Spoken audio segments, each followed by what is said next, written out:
Welcome everyone. I think we might get started. It's 7 o'clock.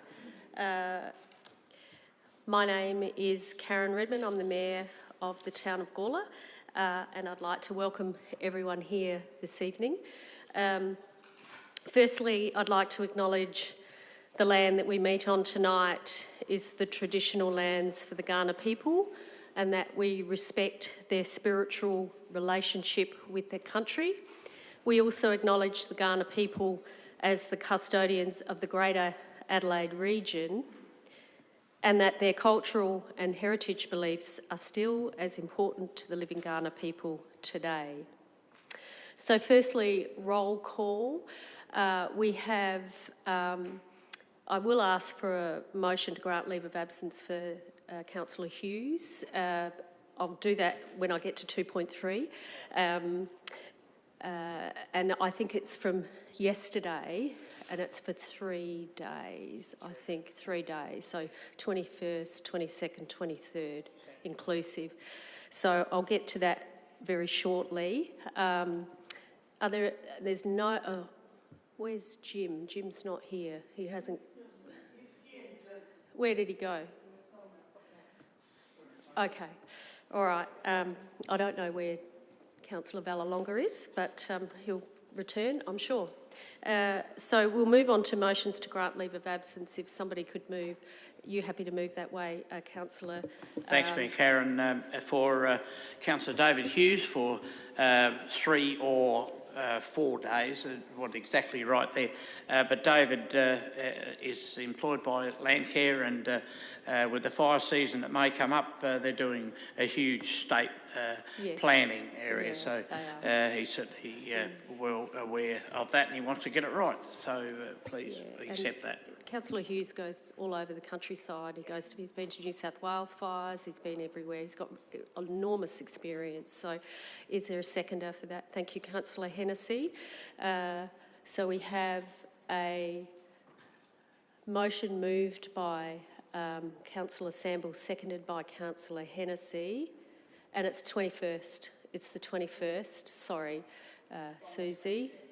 21st. Thank you. And moved by, seconded by Councillor Hennessy.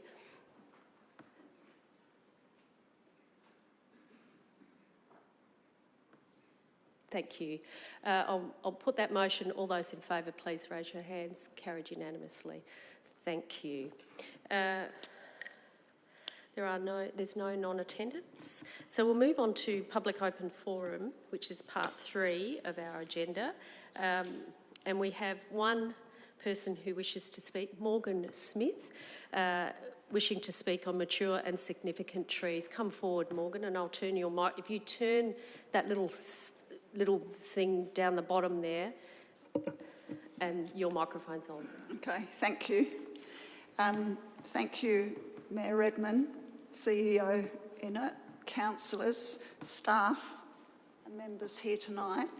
I have come here to respectfully request that Council does more to retain the mature and significant trees in this area.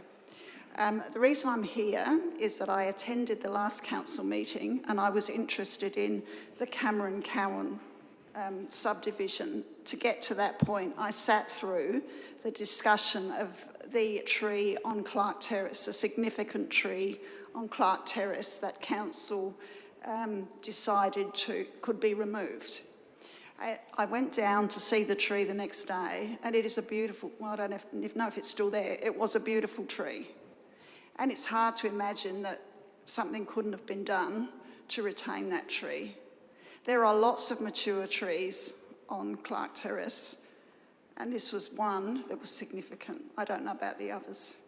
But it made me think that we really need to do more to retain the trees that we've got in the area. So yes, we need development. Yes, we need a childcare centre. None of that's in dispute. But we also need the trees. We need to retain the trees. And I thought that Council had, well, I read it somewhere, a policy to increase tree canopy by 30%. And I don't know how that can possibly happen if trees like this are removed after or agreed to be removed after 10 minutes discussion. I thought the purpose of having a significant tree or deciding it's significant was to protect it from development, to give it some sort of protection, and I didn't see that last week.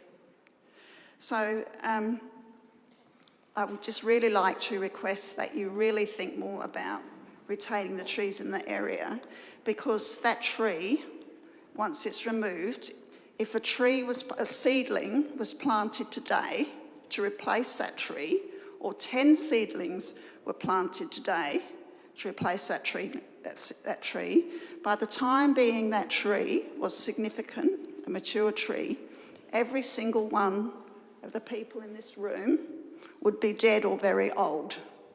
So we need to pay more respect to our trees and consider them more carefully when making decisions. Well, I would request that you do. Thank you very much. Thank you, Morgan, for those heartfelt words. Thank you very much. So we move on to, are there anybody else wishes to speak in public open forum? No? Thank you. And we move on to deputations, and we have 2 deputations. We have Tracy Hall from the Gawler Community Garden, and we have Karen McCall, Sporting Club Working Group motion on notice. So we'll go in that order. Tracy Hall, if you'd like to come forward, thank you. If you'd like. Just press that button, Tracy.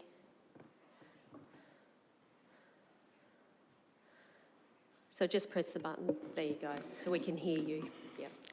Hello again. My name is Tracy Hall. I'm one of the volunteers and committee members helping to build the new Gawler Community Garden.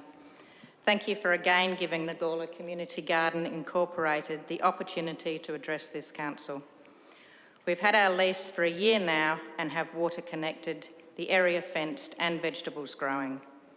They are currently growing in foster beds of one of our committee members who is between moves. We also have nearly 30 orchard trees growing in trenches ready for the future orchard enclosure which will protect them. We have purchased supplies to lay irrigation pipes and taps through the blocks. We can then build garden beds.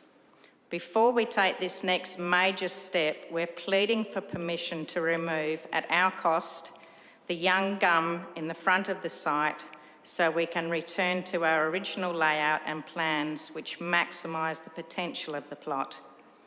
The tree is not significant in age, size or species, nor is it local to South Australia. It is still young but rapidly growing. With the 2 yet wet years, we have seen it grow. The roots of large gums will extend over great distances for water and nutrients, so even distanced garden beds will be impacted. Most of the root growth of gums is in the top 60 centimetres, with most of that in the top 30 centimetres. It is not viable to grow fruit or vegetables under gum trees. In addition to the shade they cast, their roots are far-reaching in search of water and nutrients. We will be required to spend much more on water and soil amelioration with greatly diminished production results. Healthy veg do not grow under or near gums. We are unable to place the future shed under or near the tree due to root invasion and the risk of limb drop. And we've just read there that we actually will have to move the shed even further across than the plan shows. So it's even further away from the shed and we'll lose even more area. And we'll be unable to place the shed under or near the tree due to root invasion and the risk of limb drop. This results in a large section of our garden being unavailable for its intended use. As the tree continues to grow, the impact of shade, root invasion, water and nutrient uptake and limb drop risk will continue to increase. With the subsequent reduced numbers of available garden beds and increased irrigation costs, we will need to increase membership costs, which will exclude some families, and we wish to be inclusive, and we will spend much more of our energy seeking funds to build and maintain the garden. Water bills are the major cost to most community gardens. This will fall back on our volunteers and cut into our funds, time and energy that we have to devote to the garden. This will ultimately impact on the viability and long-term future of the garden. We don't want to keep burning out our volunteers and holding back future development due to lack of funds and our time needing to be spent on increased fundraising activities rather than garden development and maintenance.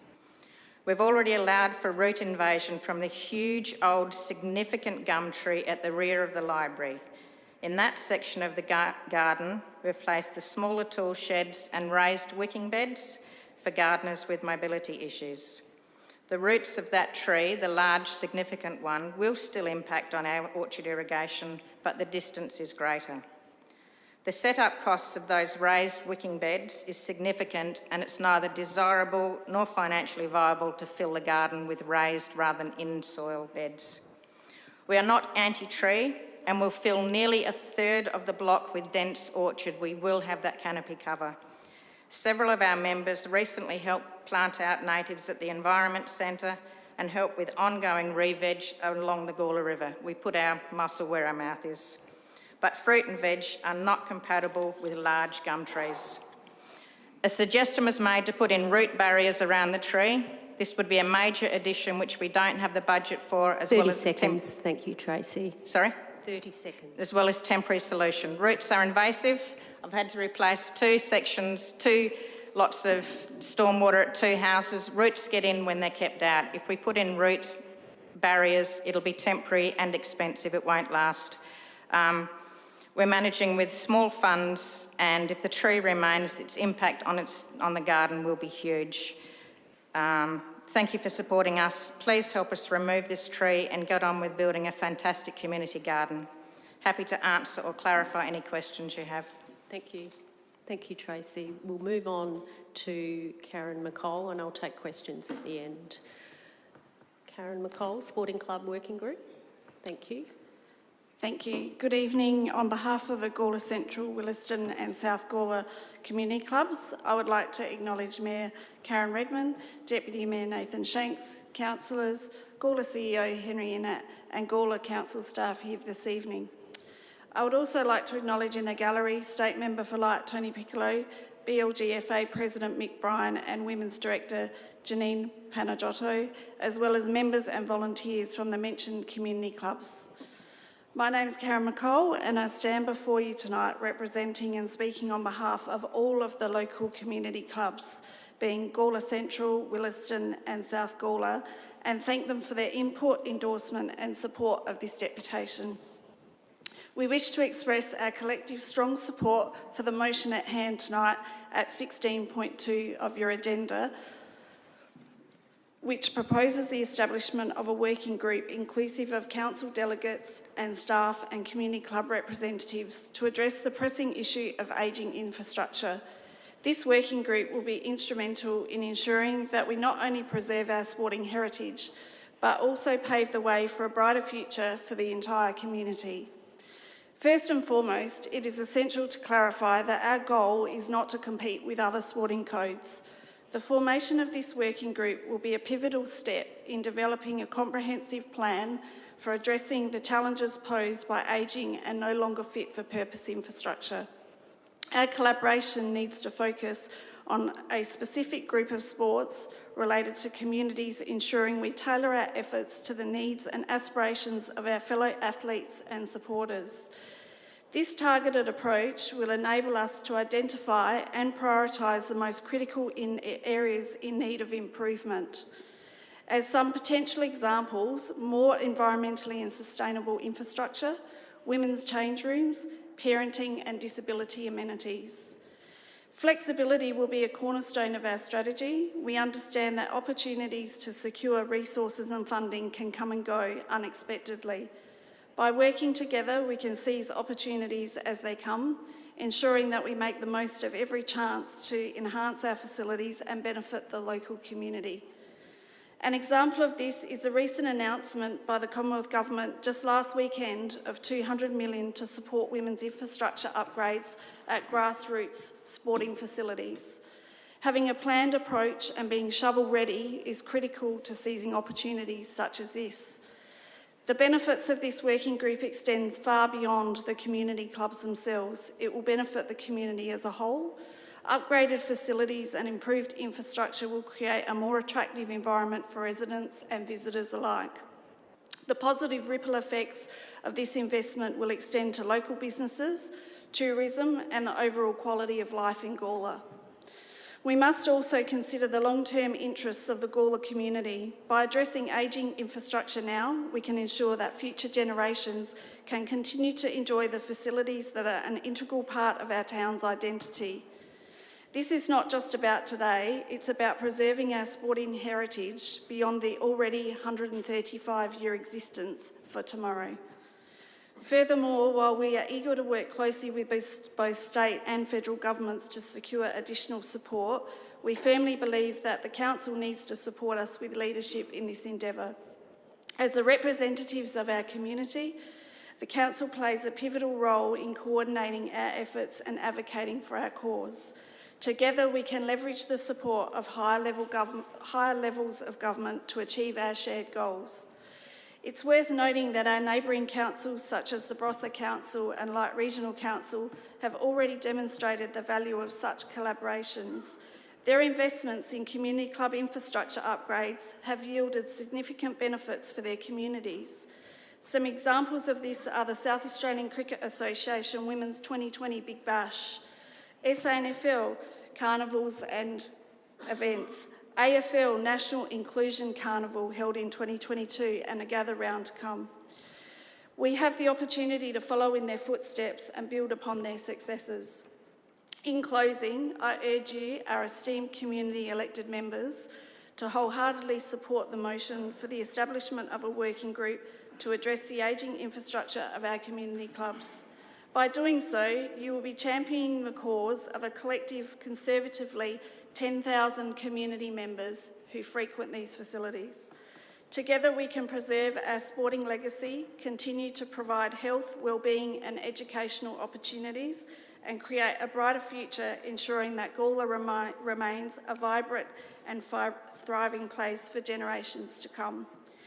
Thank you for your listening and your attention, and I look forward to your positive decision on this vital matter. Thank you. Thank you, Karen.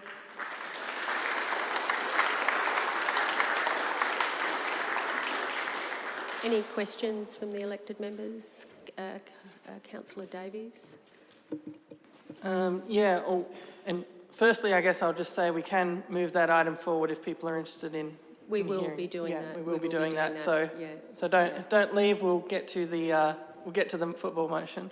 My question was actually around the tree removal.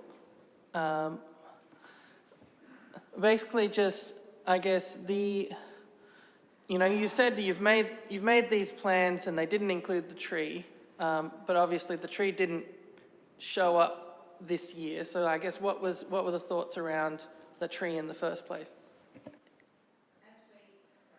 As we knew the tree wasn't significant size, type or indigenous to the area, we'd hoped we would get permission to move it. The plans that we're working on, we've rearranged, have had to allow for the block got smaller after we were given the lease. The block was made smaller, so we had to redo the plans. We then found out the tree may have to remain, so we've included that in the plans. We asked how close we could put the shed and couldn't get an answer back, so we actually have in the new plans, we've lost a lot of garden and we've put the shed towards the tree as we can't put plants, but now we've learnt that we'll have to push further away, which leaves a large area of unusable. So yes, we've reworked the plans many times. The best use of the block, the most, is with the tree gone. Working with it, we just lose a lot and it will cost us so much in water, which we don't have. Any other questions, Deputy Mayor? Thank you for presenting, Tracy. Are you able just to confirm the block size? Do you know how many square metres that is? And then also the square metres of the shed as well? Just trying to gauge that. The original lease, the block size was 40 by... It's now 39 by 35 metres. It was 2 metres long, wide. Anyway, I can't remember how much that is in square metres. The shed that we are hoping to eventually get funding for is 6 by 9 metres, but again, that will be future funding rounds and see what we can get. Thank you, Tracy. Yep. Thanks, Matt. Just one more. And your membership that it sits at the moment, how are you going on members? You made a comment that said, you know, this will hinder your ability for your membership. So just a comment on that.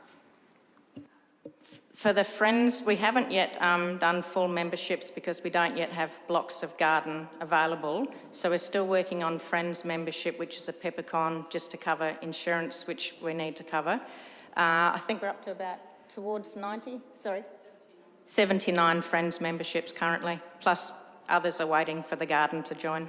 Thank you. Thank you. Thank you very much. I think we might move on. Thank you, everyone.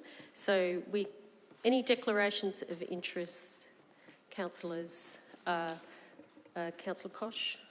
Thank you, Mayor. I'll be declaring an interest for item 10.1, the Gawler Business Development Group, call the report, and I'll explain that when we get there. Yep, and that you'll declare that at the time? Yep. Thank you. Any other declarations of interest? Councillor White? Thanks, Mayor Redman. Yes, I'll be declaring a conflict for item 10.1 as well, and I'll go into it at the item.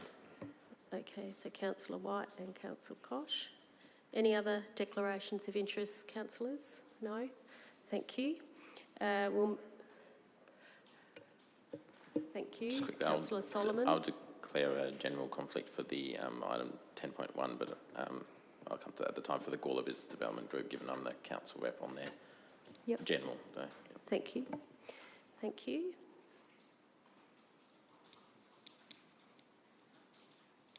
Thank you. Any other declarations of interest? There be none.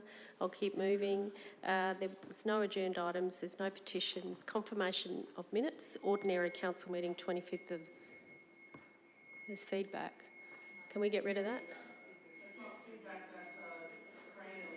What's that? What is it? Oh, it's the lift. The scissor lift? No? Oh, right. Oh, I see. Okay, thank you. Ordinary council meeting 25th of July. Yes, I saw your hand. Thank you. I was looking the other way. Sorry. Councillor Hennessy's moved. Do I have a seconder? Councillor Samble. Thank you. I'll just allow the minute taker to catch up. Councillor Hennessy and Councillor Samble. If there's no further discussion, I'll put that motion. Sorry? Tiny amendment to the minutes, sorry. Under part 5, which is declarations of interest, says that I declared a general conflict for items 10.4 and 13.1. I actually declared a material conflict for 13.1 in the minutes. Can you just adjust that? I think that's quite material. Thank you, Councillor Solomon, for raising that.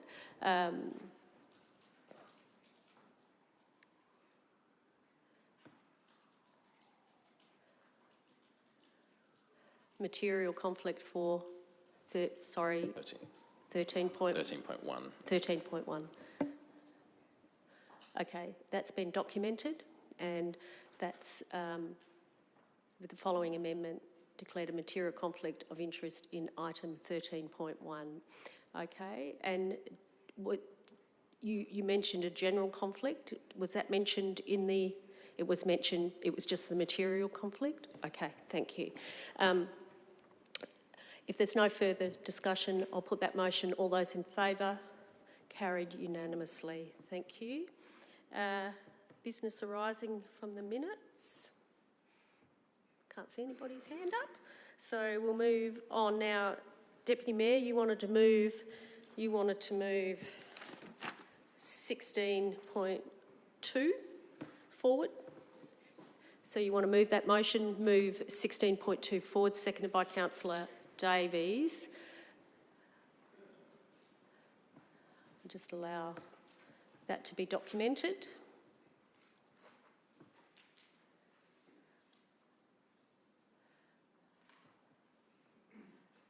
Thank you. I'll put that motion. All those in favour, please raise your hands. Carried unanimously. Thank you. So now, Deputy Mayor, do you want to present that motion? Thank you. Yes, thank you, Mayor. I'm actually just going to present a version of the motion. I'm just a slight change I talked to the minute taker about earlier. Yeah. And Susie's already jumped on that, so fantastic. And that's just dropping out the light electorate office representative to replace it with any additional representative as determined by the initial working group. Yeah. I'll speak to that if I can. Yes, Mayor. absolutely. Look, members, I won't go too much into detail on this. I think we can thank Karen McCall for her great presentation, who's really articulated the need of what we're talking about here tonight. I merely see this motion as a first step motion that is purely going to capitalise on the collaboration that the clubs are showing at this particular time. I also want to make it very, very clear, as I did in the preamble, that again, this is just the beginning. This is a step one on how to, when it comes to our sporting infrastructure upgrades as a whole, for our whole community. Members would remember some of the data that's been presented previously on sporting infrastructure and what that return on investment is. I believe the latest figures as of 2018 is $1 spent equals a $7 return. I think we need to get to a position on, as an elected body, as this chamber, on asking ourselves not asking ourselves the question anymore on why would we and who goes first. It changes now to the why wouldn't we. We're falling behind. That's not a secret. There are many hurdles that need to be jumped to get to the end of these community outcomes. Again, this is a very collaborative approach and a very, I think, strong approach to tapping into the knowledge that we need from our sporting communities to understand what is needed in these facilities and assist with how we're going to achieve the outcomes that collectively I know we all want to. So hopefully I can get your support and we can send a strong message to our community in this space and to show that we are listening, we are willing to help create that conduit from sporting club to this chamber. So yeah, I look forward to the debate and the support to come. Do I have a seconder? Councillor Vallelonga? Yes, I'll just ask the minute taker to note Councillor Vallelonga. Councillor Hennessy, you had your hand up. Yeah, thank you, Mayor. And first I'd like to say congratulations for the 3 sporting clubs for coming together. I think it's a really positive thing where we have groups in our community moving together to collaborate. It is much easier for the council to be able to work with sporting clubs in that manner. And I also thank the Deputy Mayor for his motion, and as I've discussed with him, I'm going to offer an amended version because, I don't know if the amended version can go up. I'm a bit concerned that the way that this reads, it actually hasn't been created the way that we've created our other working groups. And with respect to the RAP group, the elderly care group, and the very new Ageing Well, it is really up to the chamber to decide who sits on the working group, and then it's for the working group to adopt their terms of reference and to decide who else that they would like to co-opt. That's how we do it with our other committees and working group. We don't, as elected members, pick a team and put it up. And so for consistency, I would like to see we go to this type of wording, which I think is then fair and equitable and doesn't put one of our working group above another in terms of its creation.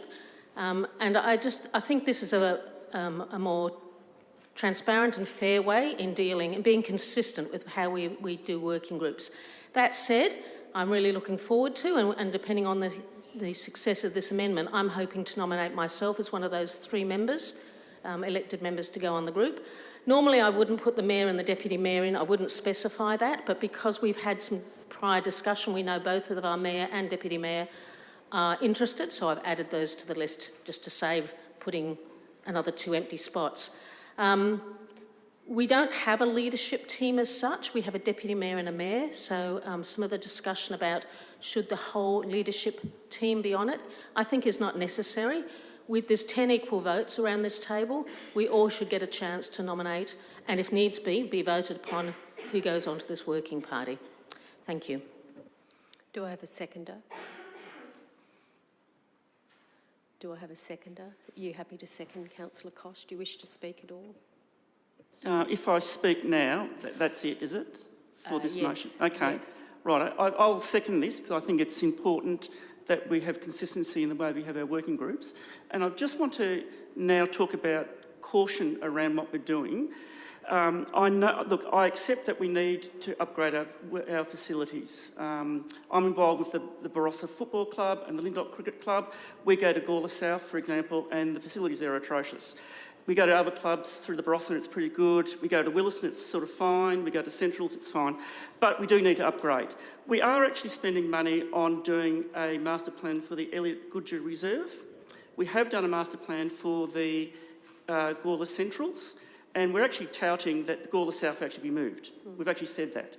So I think we need to be a bit cautious about what we're doing because there is not limitless funds. We're actually upgrading Calbeathan Reserve at the moment. We actually had to borrow money for that, to buy the land and do extra work. The next thing we've actually said to our community is that we would upgrade the pool. And that is, I think that's around 26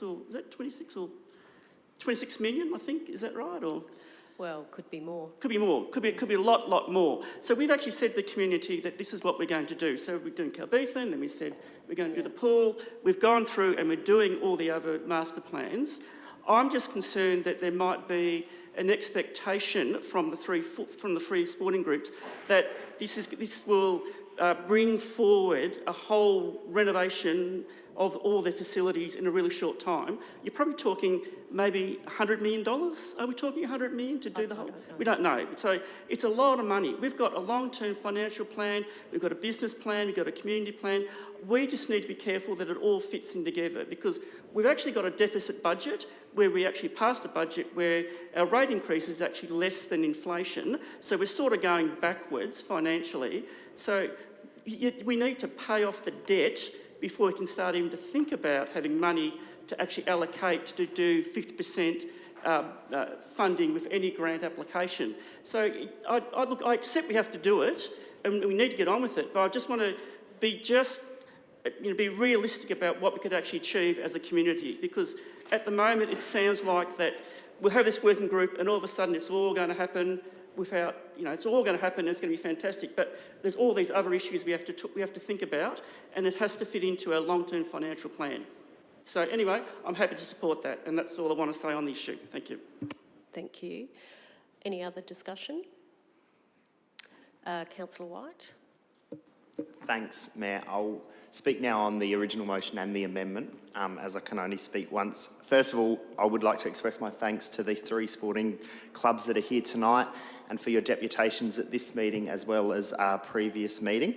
I'd also like to thank the Deputy Mayor for working hard to get this motion on the agenda tonight, and I think that in principle all members in our community are really much in support of our sporting clubs. It is not a secret that our infrastructure is falling apart. A majority of our infrastructure was built 50 years ago and there hasn't been any significant work done onto it to date. It doesn't take far to look to our neighbours and see what really practical community engagement and really good financial management and long-term thinking can result in. And I think if we look at the Light and Barossa councils, we can see that incredible infrastructure now in youth and the community reaping the benefits. Tonight, this motion really is about the first steps, as the Deputy Mayor's put it, and it really is about opening a direct dialogue between our sporting clubs and councils. Our clubs work tirelessly in order to function. They're up early on Saturday mornings, they put in countless hours in between their busy lives as it is, and they support over 10,000 community members every week, which is nearly half of our population, which is pretty incredible. There are so many opportunities now, particularly with women's sport. And I think that jumping on these opportunities to secure more funding from higher levels of government is really the way forward. This working group, I think, will be a fantastic method to do that, but I have a couple of concerns with the amended motion. And I understand where Councillor Hennessy is coming from in order to get this similar to all of our other working groups, but with all due respect, I'm a little bit concerned about council members overpowering the representatives of the sporting clubs. I truly believe that in order for this working group to function properly, it needs to be our clubs advising council, and I don't want to end up with a dynamic of a power imbalance, so to speak, where we've got more council representatives than community representatives. I'm sure this can be amended, but the way it stands at the moment, if we're going to have 5 elected members and only 3 representatives from each of the sporting clubs. I see. Yes, I think that is very, very important. So I would like to maybe stress to the mover of this motion that maybe we can have that solidified a little bit more, that it maybe isn't just the presidents from each of the sporting clubs, that they could have potentially 2 representatives. I think that's really, really important that we get that right now, because I think that in order for this to work successfully, we need to ensure that we're listening to our community representatives and not just turning it into say a proxy council meeting where half the members are involved. So that would be my only concern. However, looking forward to listening to the debate. I wanted to get everything in now because I'm only allowed to speak once. So I do support that whatever the outcome is, we as an elected body support our community clubs. Thank you.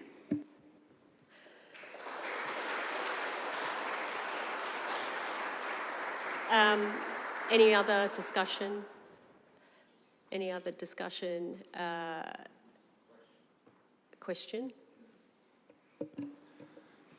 Mayor, do I have right of rebuttal to this amendment? You can speak. A person who moves or seconds an amendment will, in so doing, be taken to have spoken to the motion to which the amendment relates. So you can speak again. So I can speak to and then also close the debate? Yes, you can. Yep. Yeah. If you wish to speak, you can to the amendment. Yes. Yeah, that'd be great. Thank you, Mayor, for the clarity. Just for members' purpose, you know, there is a reason the mayor, the deputy mayor, the chair of the IES, and the chair of the CCS are being put forward, because we have an opportunity every November to change. Except for the mayor, we change those positions, and they have the potential to have different membership on there. I've also included 2 spots for councillors on there to try to assist that, you know, you might not have one of those roles at this point in time, but there is the option to jump on.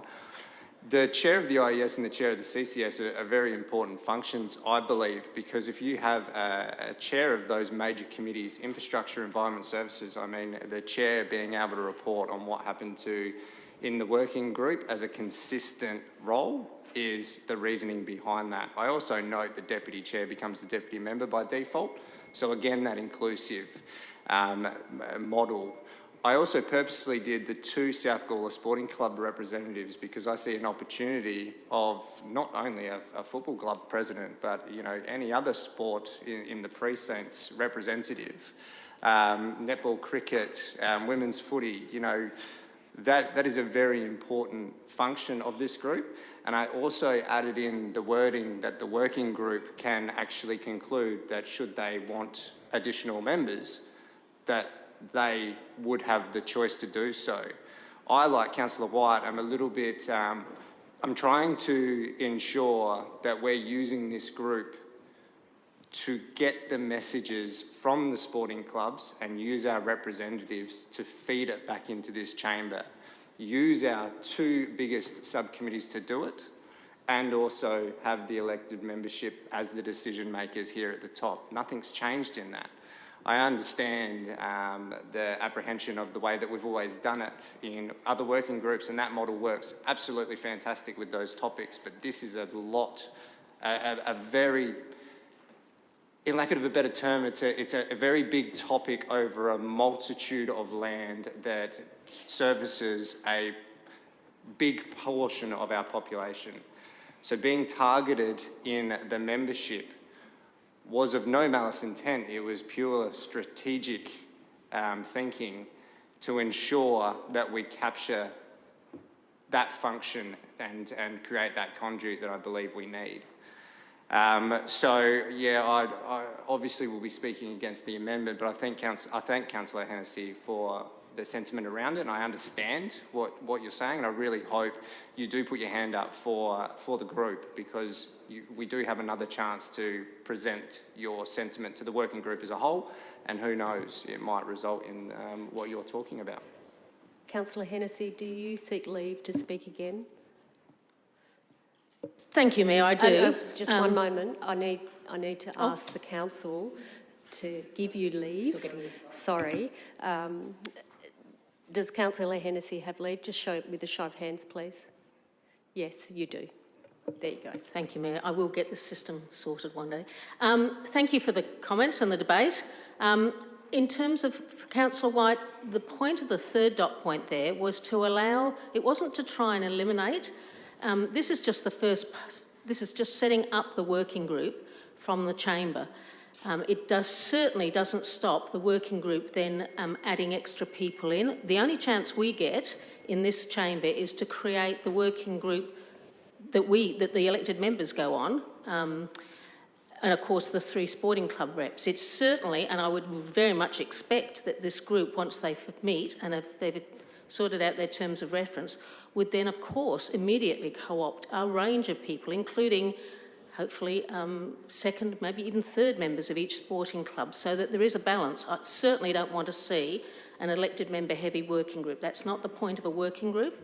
But I just, again, I'm trying to be consistent with the way we have set up very successful working groups before, and make sure that those working groups, and I'm thinking particularly the Ageing Well, doesn't think, well, hang on, how come we weren't set up in this fashion? I think it's really important that we are consistent with the way we do it, because the whole community watches how we set the working groups up. What we don't want to do is give the perception of unequal weighting to one over the other. I think that's, his concern has been suggested to me, and that's where I'm trying to go. So the third point would certainly allow as many as possible within, they can have dozens of people on this working group, and maybe that is it. For certain meetings, you would have different people being co-opted and in for that particular aspect that was under discussion. So thank you for the opportunity to clarify. Thank you. Any other discussion? If not, question? Yeah. Thank you. Thanks, Mayor. How does it work regarding the 3 blank spaces at the moment? Do we need to fill those in before we vote on the amendment? We can, if you wish. If the amendment is passed, it becomes the motion, and then we can do that then. So how about we do that then? Yeah. Okay. Thank you. Thank you for that question. Deputy Mayor, you can close the debate. Anybody else who wishes to speak? Oh. We're talking about, we're talking about the amendment. Okay, the amendment, I'm going to put the amendment, if there's no further discussion. All those in favour of the amendment, please raise your hands. All those against? The amendment is lost. So we go back to the original motion. Now, before we go any further, there's 2 spare spots there. Who wish it? Councillor Hennessy, you raised your... Are you interested in putting... You'll pass at the moment? Okay. There's 2 spots for councillors. Councillor White, you want to go on it? We'll put Councillor White in. Anybody else? We don't have to fill the other spot if Councillor Lorna. Councillor Lorna. Okay. It's very heavy with men. Anyway, that's fine. Okay, so Deputy Mayor, you can close the debate. Thank you. Councillor Solomon, yes, you wish to speak? Thank you. I know there's still a couple of us who might want to speak, but I'll be supporting this motion. I think it's a good motion because we do often talk about, trying to understand what our, sporting clubs want, and I think even tonight there's been some assertions about expectations and things which sporting clubs might want, and if we really want to find out what the footy clubs are wanting and the sporting clubs are wanting, the answer's right here.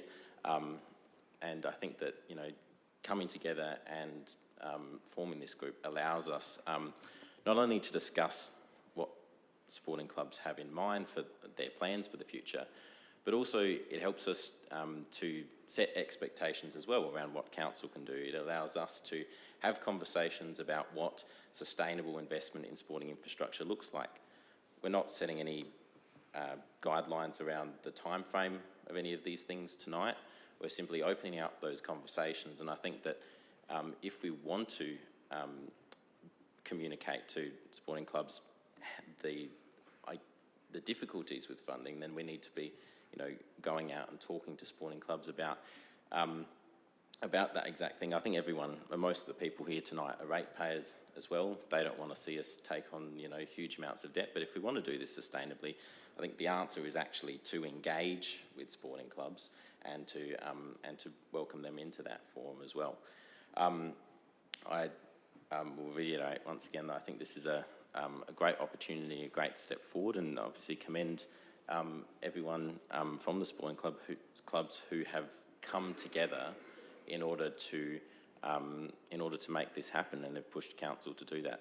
We do need to upgrade our sporting infrastructure at some point, and I think that this little push has given us what we need for council to start planning for the future and to take action on that.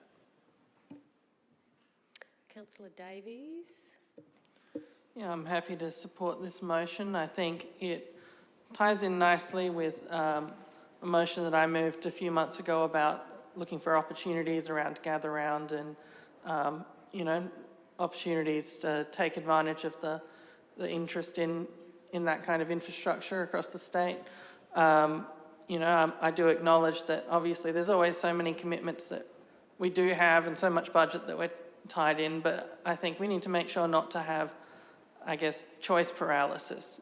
Regardless of whether it's council's next big project, I think we need to have documentation there. We need to have master plans there so that when the opportunity arises, we can present these plans that are concrete. We're not the only source of funding for these things. We have currently a netball upgrade that's going on, thanks to our local member who supported that. But if, for example, our local member had access to a master plan document around the football clubs, it might have been easier to get some of that funding there.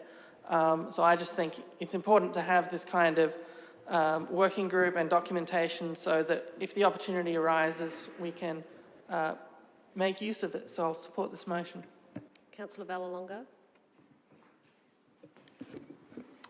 Yeah, I support the motion, and I'd like to thank Nathan for it. I like to think that all the councillors would be supporting it too, but I like to make one thing I stress a lot is we should be pushing our state government and our federal government a lot. I know. I think we should get Tony Piccolo, knock him out and get some money out of him. What do you think? I agree. I agree. You heard that, Tony, didn't you? So, thank you, Councillor Vallelonga. You can close the debate, Deputy Mayor. Firstly, I'd like to bring Tony Piccolo in the room and see how much money we've got available before we knock him out. No, look, on a serious note, thank you, members, for the debate. Look, I don't necessarily think that we don't have our work cut out ahead of us. I think unlimited funds is a message that we don't put out there at all, and that is shown by how I think far behind we are in this space. You also note in my preamble that I talk about what the next 20 years looks like as well. That's because I've been having great mature conversations with the club presidents and their representatives. And the sentiment in the room isn't, yeah, we think this is going to happen next budget cycle. This is what's going to happen next budget cycle and the budget cycle after that and the 5 and the 10 after that. Because what that does is set up a step-by-step process that the clubs can then start moving toward. You know, some grant opportunities that are available right now, the realistic nature of where we sit, we're not ready for them right now. We've got examples of our clubs giving us projects that are being put into their facilities that they're going, whoa, don't spend that money here. We can band-aid another thing that will stop us from getting kicked out of the league, but instead that infrastructure gets upgraded and the money's lost for that budget cycle. You know, we're talking about some club rooms at Centrals. And are we happy with the location of those and the funding that's going to go to them? Is that going to tick the box, really get that project off the ground exactly how the Centrals want it? Some of the whispers I'm hearing through the network is, no, we do need to relook at some of these decisions and make sure that they do tick all the boxes. This working group, this establishment, will get in front of all those. We'll position ourselves in such a manner that when the opportunities come through, budget cycle by budget cycle, we jump at them because we've got all the backing, we've got all the documents, and we've got the action plan on how we're going to deliver it because we have led. We have shown what our community wants, and it is a consistent message throughout. So I hope I can get some support for this motion tonight and really start the work that we all agree needs to be done. The debate is closed. I'm going to put that motion. All those in favour, please raise your hands. All those against? It is carried. Thank you. So we're going to move on to 10.1 now, Gawler Business Development Group, and I'd like to welcome Karen Braum. Sorry? Oh, yes. You'd like a division? Okay. Deputy Mayor's called a division. It wasn't carried unanimously. It was carried. Thank you. Deputy Mayor has called a division. All those in favour, please stand and I'll call your names out. Councillor Lorna, Councillor White, Councillor Davies, Councillor Vallelonga, Deputy Mayor Shanks, Councillor Solomon, Councillor Samble. All those against are Councillor Koch and Councillor Hennessy. The motion is carried. Thank you.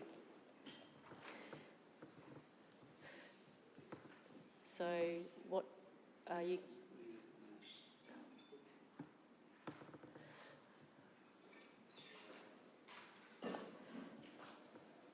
See you later. Bye.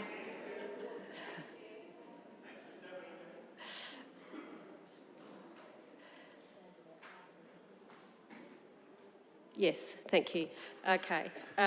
So now we move on to Gawler Business Development Group. I'd like to welcome Karen Braum here. If you'd like to come over to the podium, thank you. I'll deal with the conflict of interest. I'll just let Karen come to the podium and then I'll deal with the conflict of interests. So we'll work in order. Councillor Koch, do you want to deal with your count? And remember, there are 3 parts. So you detail what your conflict is, how you're going to deal with it, and then if you do stay in the room, why you're staying in the room. Thank you, Mayor. It's item 10.1, Gawler Business Development Group Quarterly Report. It's a material conflict. I'm a member of the committee of the Gawler Makers Market, and this committee has received funding from the board. I'll be leaving the meeting on this item. Thank you. Thank you. Thank you. Councillor White. Thanks, Mayor. I'm declaring a material conflict for item 10.1 as I've provided paid services to the Gawler Business Development Group, so I'll leave the chamber. Thank you. Councillor Solomon. I'm declaring a conflict, a general conflict of interest, given that I'm council's representative on the board of the Gawler Business Development Group. Though I know it's not a local government subsidiary, so it's not a material conflict. So I will be, dealing with that by staying in the room and voting. Can we shut that door, please? Yes. Sorry, I can't. Right, I'm sorry, I can't hear you. That's right. I can't. I've lost my train of thought now. Do you want to start again? I'm sorry. I know you had it, but there's the three parts. Declared it's a general conflict. I'm going to deal with it by staying in the chamber and voting in the best interest of the community. And why? Why do you want to stay in the room? Because as council's representative, I believe I can offer insights into the funding that's delivered to that group. Thank you very much for that explanation, Councillor Solomon. Okay, so Karen Braun is here to answer questions. You've read, I'll take it as read, and I thank you for the very thorough quarterly report, Karen, and the board, on behalf of the board. Any questions for Karen? Yep. Deputy Mayor. Thank you, Chair. I was just wondering if you'd be able to walk us through Shop Local. We've seen it on social media. I know it's in the report, but I just, a little bit of a wrap-up, if you could. Certainly. So the idea behind Shop Local is constantly one of the things that we hear from businesses is that there's no foot traffic in the main street. What can we do to try and attract more people to the street? And that's one of the things that we look at with every event that we do is what does it do for the businesses and what does it do for the town? Does it bring more people to the town to put more dollars into the tills? That's what we're hoping that it's going to do. And of course, repeat custom. So rather than doing lots and lots of small campaigns, we decided to come up with something that was a lot bigger. We did look at Shop Totally Locally, but that was just far too expensive to be a member of that. So we looked closer to home, and I actually stumbled across the website for the Go Local First campaign, which was something that the federal government put into place during COVID. And it's now actually been shelved. There's talk that the brand may be sold to a corporation to take over. So we're waiting to see what will happen with that. I got an email 2 days ago, I think, saying that there's still no further commitment on that, so we can continue to use the brand. So we decided to add in Shop Gawler because really that's what we want. It's not so much shop locally. It's Shop Gawler, because if you live in Evanston, it doesn't mean, okay, shop locally in Evanston. We want people to shop right throughout Gawler. So therefore, the campaign is Go Local First, #Shop Gawler, which also will tie into the website that we may build, well, we have had built, that we may actually put into play, which is where all businesses will be able to put their products onto one central website for people to actually purchase goods. That hasn't happened yet, it's still in play, but it ties in with that.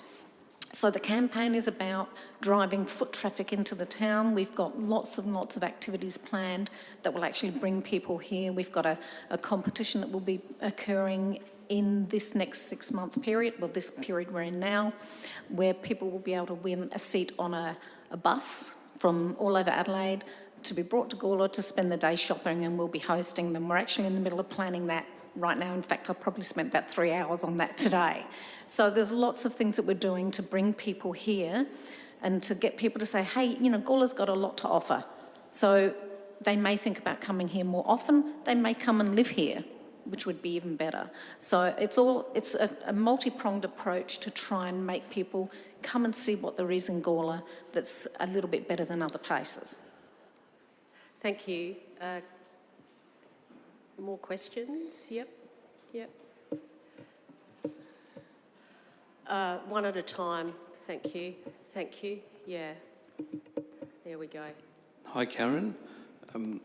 Yes, I agree with what you're saying, what you just said, and it's fantastic. Have you ever thought of sidewalk sales? And in conjunction with a garage sale on one day of the year, when everybody has a garage sale, everyone has a sidewalk sale, subject to council approval. Yeah, thanks, Councillor Ballalonga. We have certainly talked about sidewalk sales for many years, and we've actually put the call out to businesses probably on 4 occasions to participate in sidewalk sales, one being last Christmas with the Christmas competition in conjunction with that, and also the Christmas festivities within the town.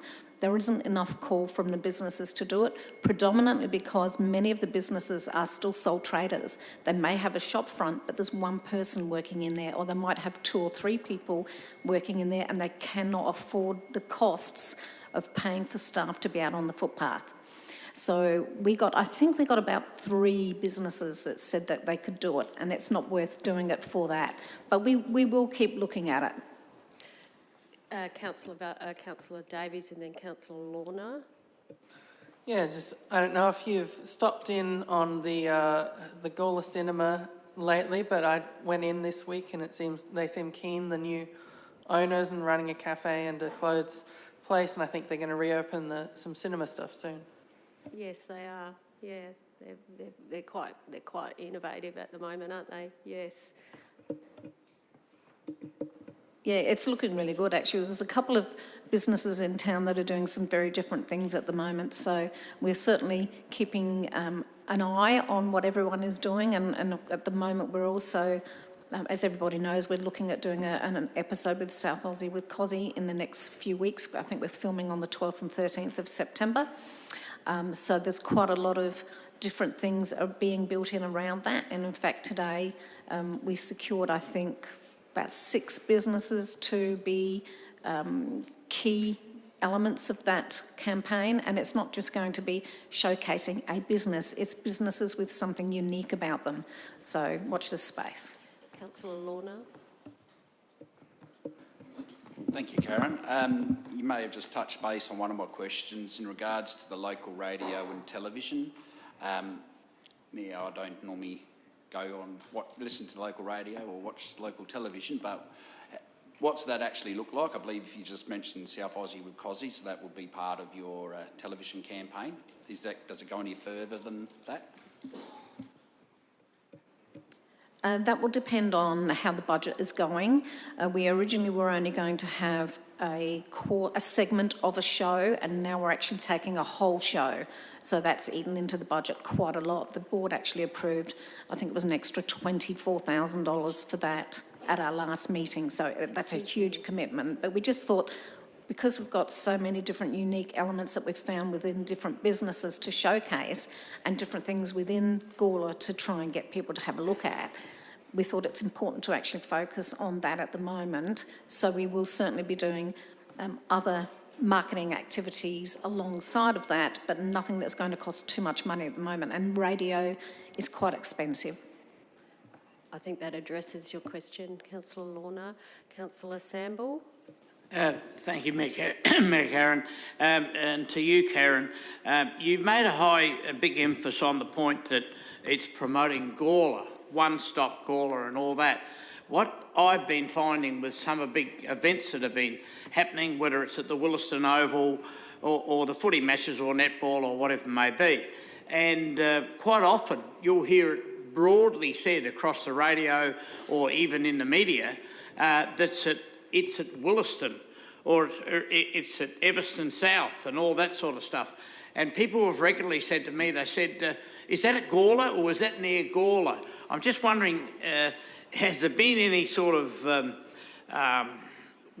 work being done on the point of being able to hang Gawler on a hat and make sure that all of those areas that are growing in our town, in and around our town, because of the fill that's going on and the big businesses that are coming to our town with the modifications in big business coming into Murray Street and all, instead of saying just Gawler, because at one stage there we heard all about Williston, and people said to me, where's Williston? I said, it's at Gawler, but it's all part of it. There's really been no slogan or name for this area to hang its hat on. Has there been any more discussions on that at all? And if there's any way to use that as a one-off promotion that really means everything that's in Gawler?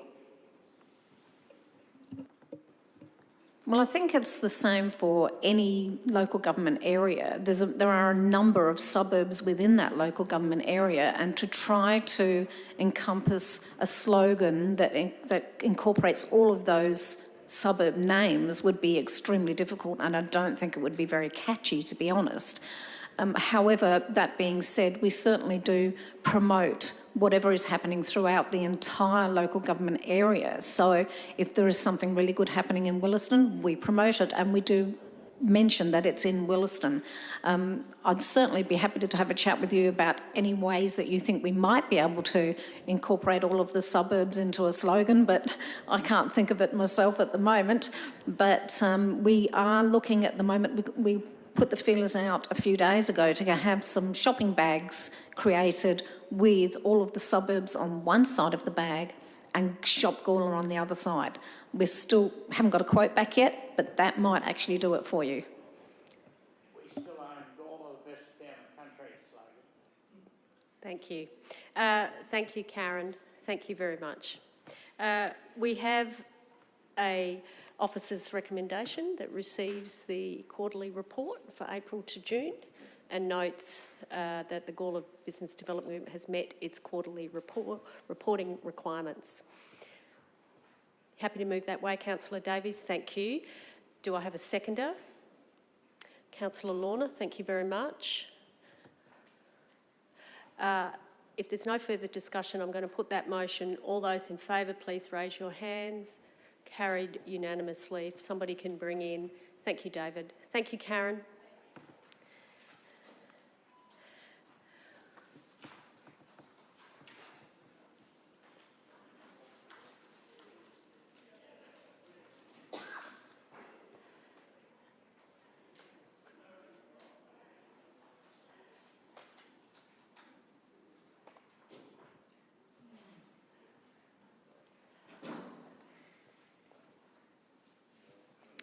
Thank you, councillors. So now I am on page 10 of our agenda, proposed roundabout at Cheek Avenue and Carlton Road. Oh, can somebody turn that mic off? Because that's... Oh, hang on. No, I'll do it. I'll do it. There. Sorry. We have a motion on page 10. How do we wish to proceed, councillors? You happy to move that motion? Councillor Koch, do you wish to speak to it? Yeah, I'm happy to speak to that. We had the report the other day from Springwood, Wilco, and they looked at the next iteration, opening up stages 9A and 9B. Yes. And without this roundabout, that's not possible. So it's important that roundabout goes in. It's something that's been talked about for a number of years. It's part of the interventions with the whole development. And it's the fact that it's going to community consultation, which is very important. Yes. In particular, other times interventions up there have not necessarily gone to community consultation, and things have changed, but this is a really good step forward, so I'm happy to support it. Thank you. Do I have a seconder? Councillor Ballalonga, thank you very much. Any discussion? If there's no discussion, Councillor Koch, are you happy? Councillor Ballalonga, thank you. Are you happy for me to put that motion? I'm going to put that motion. All those in favour, carried unanimously. Thank you. Now we move on to 10.3, grants update. This is a noting report.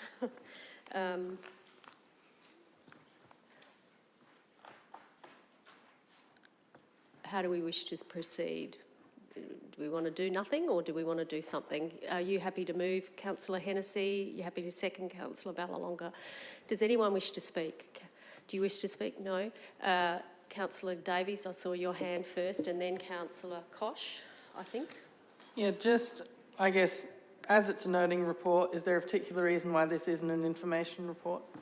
I don't put the agenda together, so the CEO does.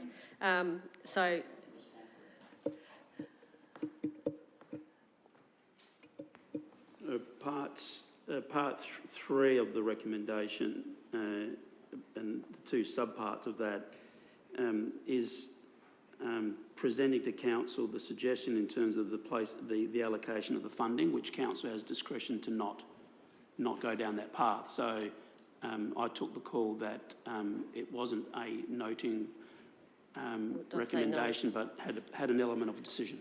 Well, it did say notes. Anyway, that's a minor point. Okay, I think that answers your question, Councillor Davies. Any other discussion, Councillor Koch? I've got two things I want to talk about, ask anyway. Yeah. On part 2, it talks about the Gawler Central Football Club and the changing facilities. Yeah. I think Deputy Mayor Shanks actually mentioned that in his conversation. I just want to get some clarification there. That's the first one. And the second one is the public convenience at Dead Man's Pass. Will that be automated?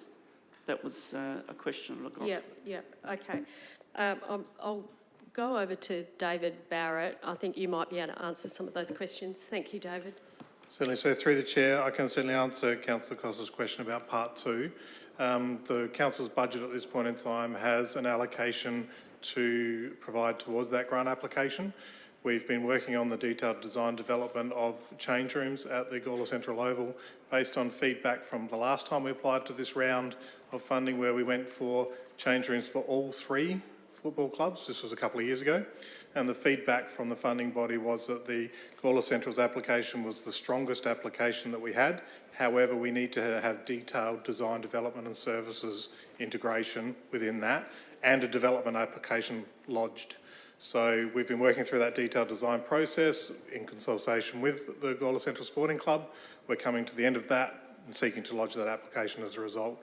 In regard to the Dead Man's Pass toilet block, I'll have to hand that to Ms Young to respond to. Thank you. If I can just add further to the Gawler Central District's Football Club and the change room grant. So Bryce and I have had multiple meetings with the club, and we've actually had a big meeting this afternoon to go through a whole number of points around that. So I'm sure we'll provide more update around that at a later date. But it was a really positive conversation, probably getting to the pointy end of agreeing that we would like to proceed with that grant. Coming to common ground, I guess, with a view that the working group that you've talked about earlier tonight is a separate longer-term process. Regarding the Dead Man's Pass toilet, we haven't committed to exactly what that will be. It will go through an options assessment of what it needs to be, but obviously there's a lot of considerations for that particular area, and an automatic toilet may meet a lot of the criteria that we need to meet. Okay. I think that answers... I don't know if it answers your question because I couldn't quite work it out, but that's. I think it might answer your question. Did it answer your question? Well, I just wanted some clarification from the Deputy Mayor because he actually brought it up in the debate, I think I'm happy with the answer that the staff have provided. Okay. Yeah, I'm happy with the answer that the staff provided. Yeah, thank you. Any other? Councillor Hennessy. Thank you, Mayor. And I concur with Councillor Koch. I've also heard some concern that there's some disquiet about the modular change room facilities, but I'm sure that Ms Young will get that cleared up, so that's good to hear. I'm just asking a question, please, about the shared use path, the Anglevale Road. Yeah, yes. And does that include a crossing? Across the main road? It's only 233,000, so I doubt it. It's only a shared path. It's only a shared path, isn't it, Wendy? Yeah. Yes, through you, Mayor. So it is only a shared path. I can provide the concept design for that. Yes, that would be fantastic. Yeah, I think that would really help. Thank you. I think that would help all of us in particular, because I think it's been a while since we've seen that. Okay. Any other discussion? If not, Councillor Hennessy, are you happy for me to put this motion? Thank you. I'll put that motion. All those in favour, please raise your hands. Carried unanimously. Thank you.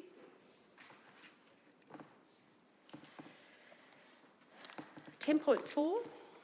This was a really good submission. I think it really covered off on a lot of issues. We had a recent meeting with the ACCC, and I think it was a positive conversation. Limited, even so, wasn't it, Tim? But they have a limited capacity. However, they were very sympathetic to our cause, and I think that this submission is actually quite useful and really hits the mark.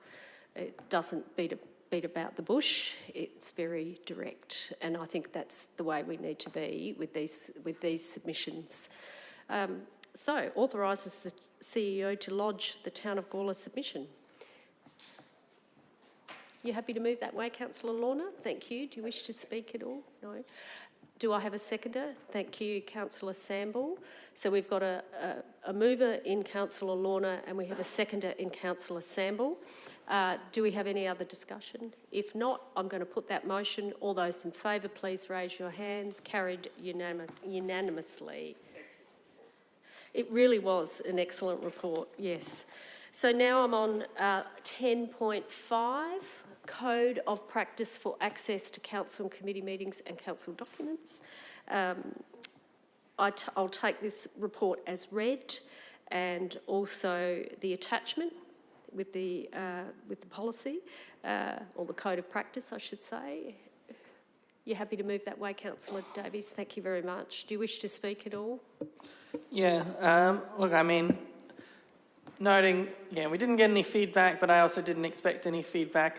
I guess this is the kind of thing that we must have to put out to community consultation, but it's very dry. The inside bureaucracy of the Town of Gawler does not seem like the kind of thing that people are interested in giving feedback on, so I'm not surprised there wasn't any response.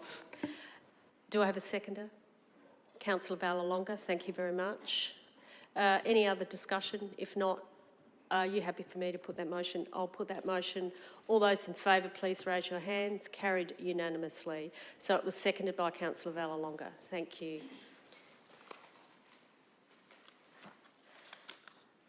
Uh, 10.6, Employee Behavioural Standards. Councillor Hennessy, yes? Thank you, Mayor. Yeah, I'm happy to move this. And like my colleague, Councillor Samble, having been both an employee and an elected members, I'm very happy that, in fact, we actually don't need a employee behavioural standard. We've got most of it covered with the HRM policies. Having said that, there were 2 points that 1.5 and 2.4, which I actually think I would like to see more accurately reflected in the HRM policies. The wording doesn't exactly match, and I actually think the wording of the behavioural standards is better. So those 2 things are listed on page 44 and 45. So I leave it to staff, though, to perhaps adapt those policies in due course to affect perhaps the stronger wording. Thank you. Do I have a seconder? Do I have a seconder? Councillor Samble, thank you. So we have a seconder and councillor. Any discussion? Deputy Mayor? Yes. The policies that pick up a lot of the templated LGA, have we got them available in our corporate documents? I think they're internal. Do you wish to make any comment, Ms Perkins? So yes, through the Mayor. So effectively our HR policies are obviously internal policies because they actually relate to staff, so they're not, I suppose they're not publicly available with regard to that. So yes, they are internal staff policies. I think Councillor Hennessy raised some issues on 1.5 and was it 2.4? Is that going to be taken on into consideration? Through you, Chair, yes. So we are actually currently going through a review, and we will, like all our policies, we go through a regular review of those, and so we will take those into account when we actually undertake that review. Thank you very much for that comment. I think that addresses your question. Yep, certainly.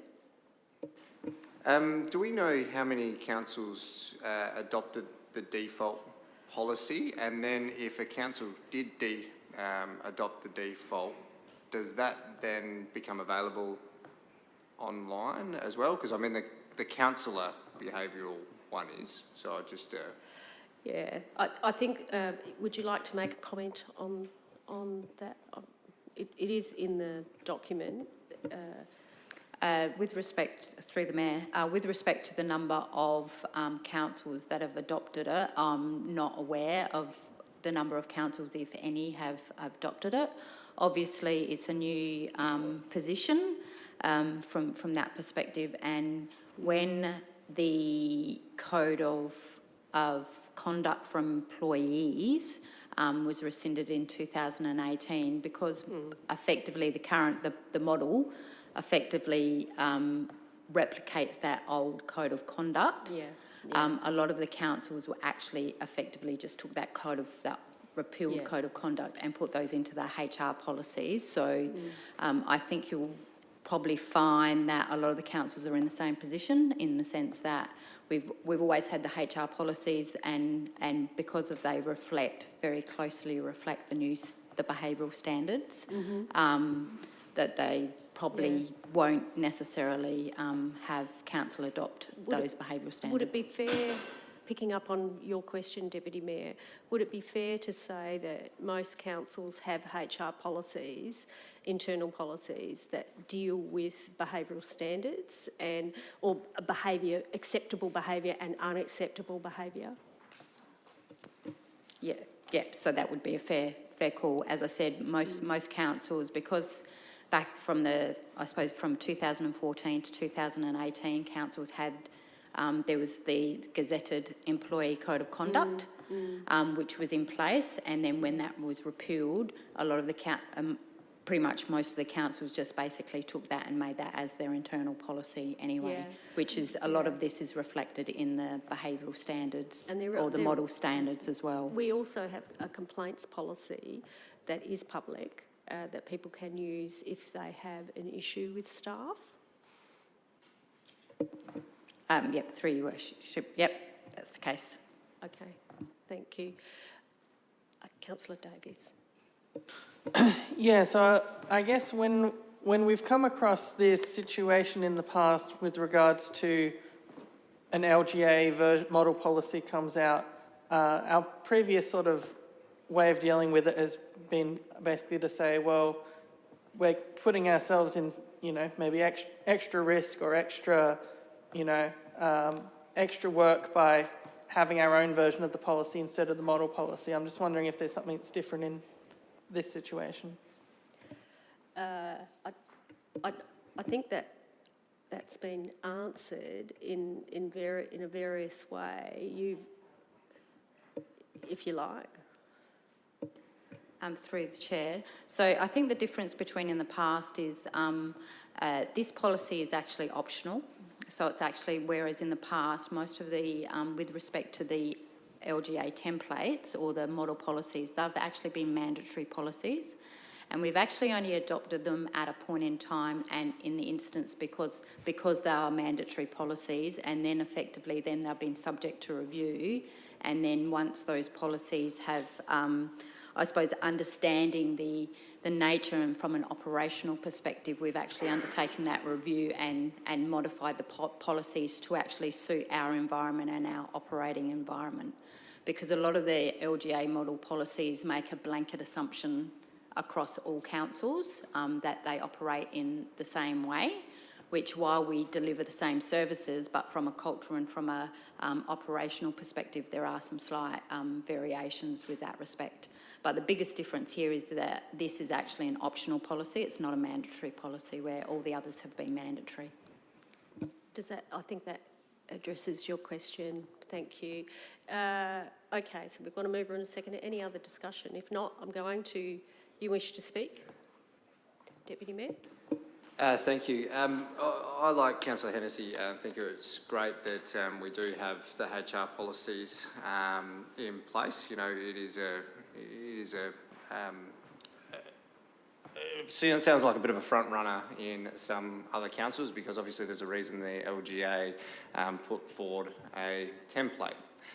What I guess is not sitting quite right with me is the ability to be able to show, in a similar language to the way that the elected members' behavioural came in. I just see a missing document in our corporate documents here that just clearly identifies council member behaviour and council staff behaviour. Just keep it consistent. If we're doing it all anyway, adopting the policy doesn't seem like a harmful thing, in my opinion. So I just would like the idea of it being there as a communication point. But yeah, so that's probably why it doesn't have my support the way that it sits at the moment, noting that there's good work being done, but whether or not we're able to, I guess, communicate that more broadly and consistently is where I'm a little bit, not quite comfortable with. I'm going to make a comment here. Elected members are not employees. We're not employees. We're elected representatives. There are no HR policies around us. So we need to look at the Local Government Act, and we also need to look at the behavioural standards, and certainly given the track record of the Code of Conduct, they've strengthened the behavioural standards. So just bear in mind that there's no HR policies sitting around us. We have a behavioural standards document, and we have a process, a guideline of how to manage that. And I think that there are no HR policies sitting around us because we're not employees. We're elected representatives. So we're quite different. So I thought I'd just clarify that. Okay. If there's no... Councillor Warner. Thank you for that. Yeah, I understand that we're not employed. We don't have any HR, that involvement's around us. Touch base on what Deputy Mayor Shanks was saying. I also feel that there's... I like to see things standardised across the board. The LGA's worked on what us as councillors need to be holding, and I believe it should be flowed through in the same line as into the staff as the council, well, council staff in general are running. I do feel that it needs to be transparent and it needs to be standardised, and I think this is a good way forward to doing it. So I'll be voting against the motion. Thanks. Any other, Councillor Solomon? Just as a question, I mean, I don't agree that staff should have the same sort of public accountability as elected members or any operations for that matter. But I am wondering, is there anything in the behavioural standards that would conflict with the current HR policies or undermine those policies in any way? Ms Perkins? I don't believe so. I think that the HR policies are quite robust. Do you want to make a comment, Ms Perkins? Can I just ask Councillor Solomon to clarify his question? Sorry. He said that you said you wanted to know if anything conflicted. Is that what you said?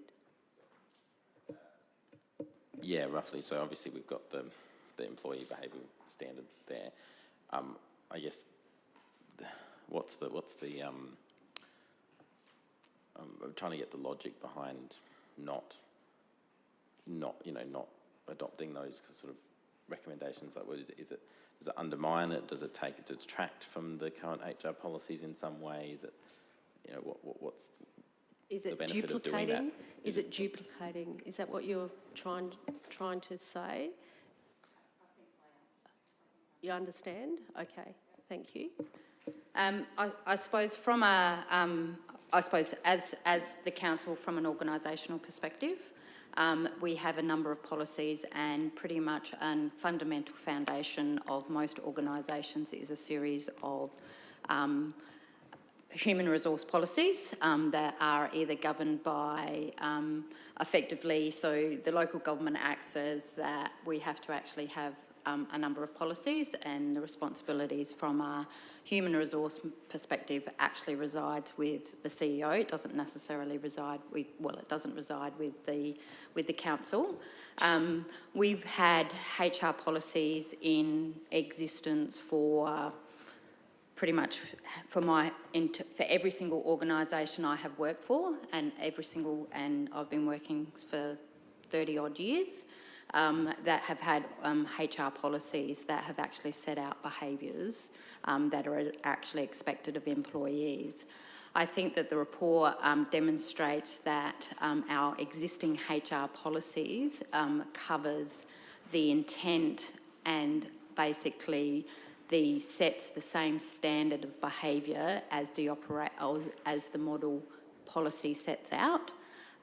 So as an organisation, employees are aware of those behavioural standards. They're held account to those behavioural standards through policies, procedures, standards and all that sort of stuff as well. And realistically, it's to sit there and say, as a council, we've already got it, so why should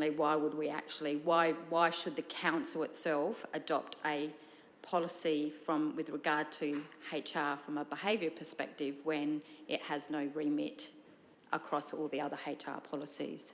Because that's the responsibility of the CEO, and that the Act has actually provided that responsibility. And I'll just push over to Susie, who's also... Just as stated in the report, the LGA has made it very clear in their information sessions, and it's reflected in the report, that the preparation of model employee standards doesn't mean they recommend the adoption of employee behavioural standards. They've just made them available as a resource for councils to have a look at in consideration of Section 120A requirements. So they're not saying, because they've provided the model, that they're recommending the adoption of it. Thank you. Thank you. Have you got another question? To that, I guess I'm just and might not be able to get the answer to it. I don't expect anyone to know exactly why the LGA do what they do, but that's a really good question. But I guess has the logic been to provide a suggested guideline if councils don't already have something, or I mean, what's the benefit in the LGA having prepared this? Well, I'm actually quite puzzled why they've actually produced this document, because I think that councils have HR policies that require employees to have acceptable behaviour, and if they have unacceptable behaviour, they are put under a performance management system. That's how it works. That's how it works. So I think that Susie, do you want to make a comment? Thank you, Mayor, and through you, I have spoken with the LGA in relation to this. The reason they have prepared something is as a part of the local government reform, the amendment to the Act included this as a new section. Now, amongst all the other areas of reform, this particular section, which is about a third of a page in the Act, did not get a lot of coverage in amongst all of the other reforms that were being brought in. It wasn't until this part was about to be enacted and the LGA had to seek some legal advice in relation to the application of that section and what it meant, because it was basically providing councils with a power that they didn't have previously under the previous Act. So the reason the LGA has provided this model is because the new legislation has this section in it saying councils must consider, their need or requirement for behavioural standards, and they provide it as assistance for councils in the consideration of, but they're not saying that they recommend. Thank you. Thank you, Susie. Okay, I think that addresses that question that you just asked, Councillor Solomon. Councillor Hennessy, I'm going to ask you to wrap up the debate. Thank you, Mayor, and I think you actually touched upon the point earlier. The elected members are not paid employees. Most of us have worked for organisations, and none of us would have worked under a code of conduct for employees. We worked under the HR procedures for those. And so, to be consistent, I think it's really, I also struggle to understand why it's in the new Act and why this has come through. Council also has a code of conduct to volunteers, because they're not employees either. And I had a part in helping to write that. So we must make sure that we keep a suitable distance. The employment and management of employees is the sole responsibility through the CEO and his delegated responsibilities. I think it's going to, at the very best, muddy the water, having a code of conduct and HR policies. I think it's important that we keep a bit of our distance, certainly review what's there, as has come through in the report, to make sure we've got all the gaps covered, and we certainly do. And as I say, from long experience, they are working well, and they are helping with the suitable management and performance of all of our employees. So I seek your support for the recommendation of the report. Thank you. I'm going to put that motion. All those in favour, please raise your hands. All those against? It is... Are you going to vote, Councillor? You have to vote, Councillor Vallelonga. You haven't put your hand up yet.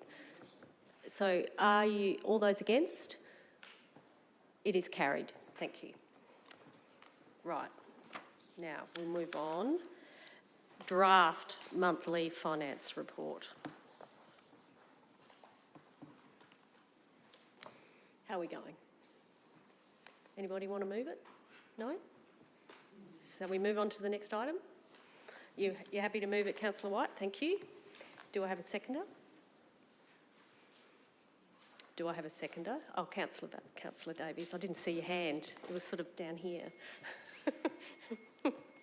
Thank you. Thank you for seconding that. If there's no further discussion, I'm going to put that motion. All those in favour? Carried unanimously. Now we're going to move on to the monthly finance report for July. How are we going? You happy to move that way? Thank you, Councillor White. And Councillor Vallelonga has seconded it. Thank you, Jim. Any discussion? If not, I'm going to put that motion. All those in favour, please raise your hands. Carried unanimously. So now we move on to Gawler Community Garden, appeal of tree removal. Councillor Kosh, you had your hand up first. I saw your... Yeah, look, I'm happy to move this motion and I'll speak to it. Yes. Concerns were raised about the effect of the roots of the gum, the eucalypt. I mean, I have put in root barriers very, very successfully over a number of years, and it is not a temporary fix. It's essentially a permanent fix because it contains the roots within a certain area. I've had no problems at all with putting root barriers in. The other thing is that the tree is a healthy tree. We had a presentation tonight from Ms Morgan Smith talking about the need to retain trees. I think we have to retain trees. The Arbus report actually says it's a healthy tree, should be retained. The other thing to consider is that the tree provides a lot of environmental benefits, and that shade, but also it actually brings in your natural predators, your birds, etc.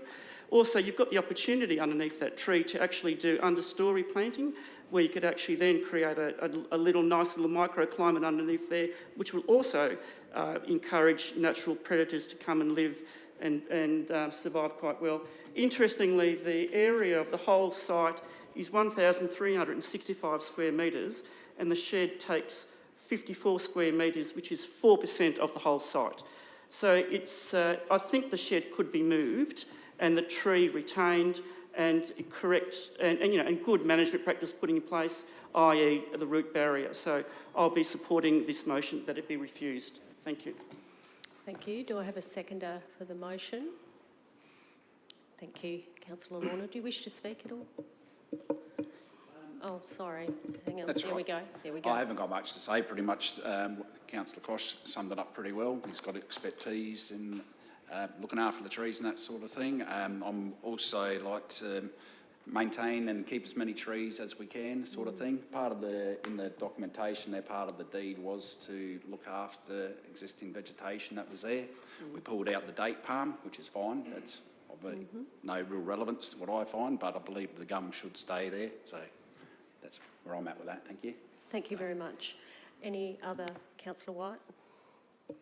Thanks, Mayor. Yeah, I'll be supporting this motion too. I understand the frustration that the community group would feel about this and how it is easier just to pull up the tree. But I agree with Councillor Koch and Councillor Lorna that, yeah, these trees, it is, while it is tricky, we can't just replant it and it be there overnight again. So it's important we actually work with our natural environment and not necessarily against it. So while I understand that the community group will be a little bit frustrated, I do think there are other innovative ways that maybe the group will be able to work out exactly how they can achieve the outcomes while maintaining the trees. So yeah, I will be supporting this motion. Thank you. Any other discussion? Councillor Sample and then Deputy Mayor. Oh, right. Thanks, Mayor Karen. The thing that puzzles me a bit about all of this, Debbie and the Gawler Community Garden people have worked very hard. It's come along to a couple of meetings, and on page 170 of 269, there's a plan of the garden which we approved. There was never a tree on there. So, There's always been a tree there. Eh? There's always been a tree there. Yeah. Yeah, but I'm saying the plan that we approved for the community garden didn't have a tree on it. So did it grow really quickly? We haven't approved. No. We approved the garden though. No, we haven't. No, it's a concept plan. Yeah. Sorry, Brian. Yeah. Sorry. No. Keep going. And the other thing, if you can all look on page 191 of 269, I'd like somebody to explain to me how a tree is worth $14,583.54. Please, can somebody explain that to me so that I can try and get my head around it? It's on the valuation that was handed from them. Yes? Whereabouts are you looking, Brian? Whereabouts? Page 191. 191? Sorry. On the bottom. It says should... Oh, 14,000, yes. It says should the tree be approved for compensate. removal, contrary to the policy, then an amenity valuation should be applied, and its removal would be have been identified as a cost of $14,583.54, which should be payable to council for compensation. This is a volunteer group doing something for our town. That would just be so silly. Thank you. Well, that's the expert analysis from the arborist, and that's an expert analysis. And that, I think, the modern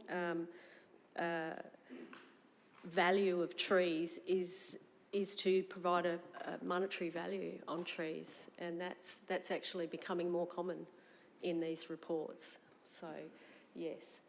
Okay. Any other Deputy Mayor? Sorry. No, that's okay. I just had a question through you, Chair. Yes. It might even go to Councillor Koch. But is there any success in relocating?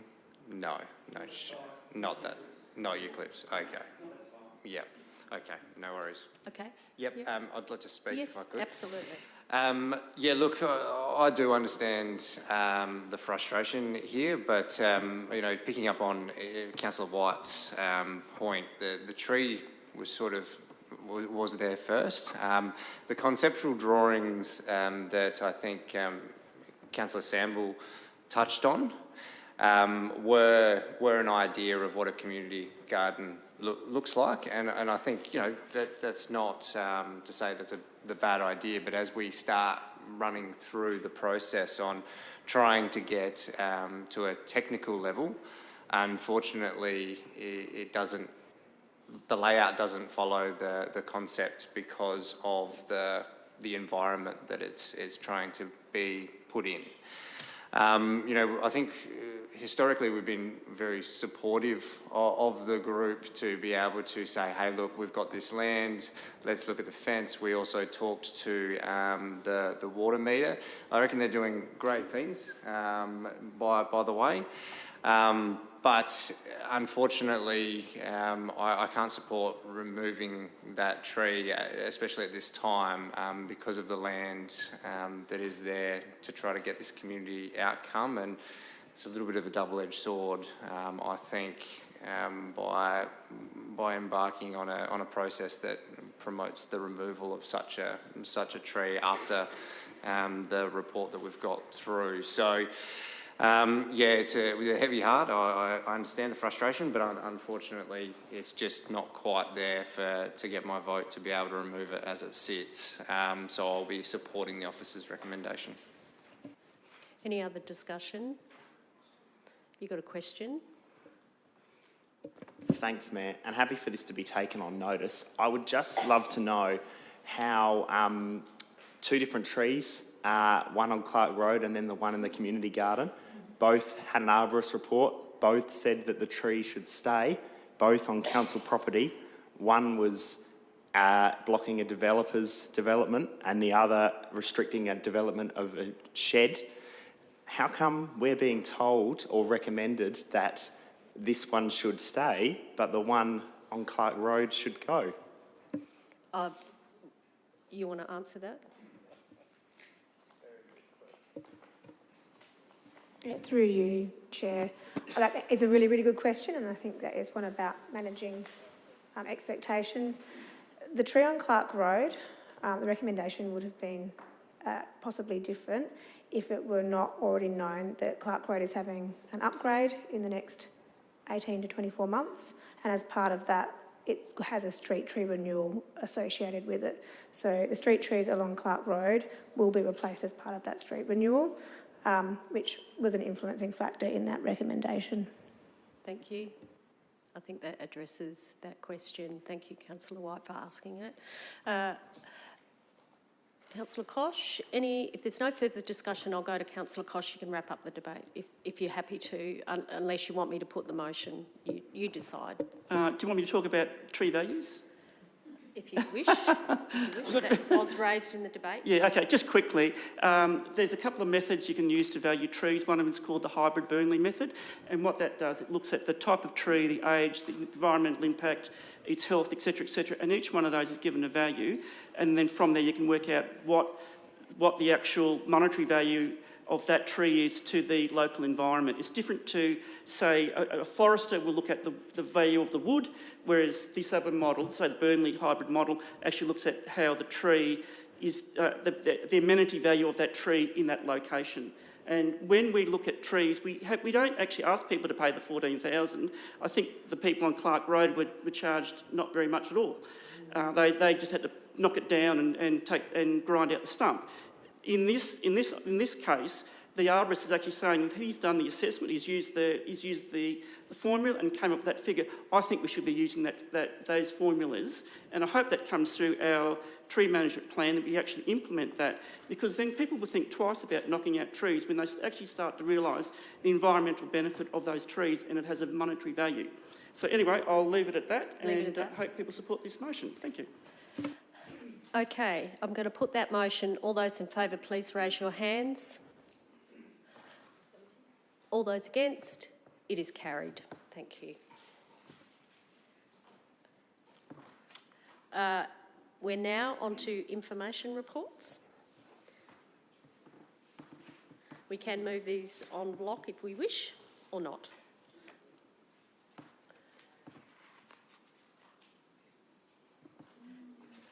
Yes, Councillor Hennessy. Yes, Mayor, I'm happy to move on block. With a couple of comments, I'd just like to yet again thank the staff, particularly in 11.1 and 11.3. The amount of detail we're now getting about engagement objectives and proposed and stakeholder and community engagement is really excellent. particularly when there are links to where the information is on our website and our media releases. I really, really appreciate that. I think people are stepping up to a much higher level, and I think we're starting to be able to explain to the community that we are very genuine about our engagement. And it's useful as elected members to see that in the report so that we can be part of spreading the word and letting the community know. And in 11.2, I look forward to this, to more information about the, what's it called? The regional conversations. The regional thing. Particularly as I note that in it, it's going to occur while we pause the boundary reform. And I think that needs to be underlined. We're going through this regional conversation while we are pausing the boundary reform. Thank you. Thank you. So that's been moved on block. Do I have a seconder? Are you happy to second, Councillor, Deputy Mayor, sorry? No, that's okay. I'd like to just touch on the regional conversation. I really enjoyed those conversations that, being involved and just listening to the, I guess, parallels that some other councils have with us. We have similar struggles, and then there's also similar and different as well.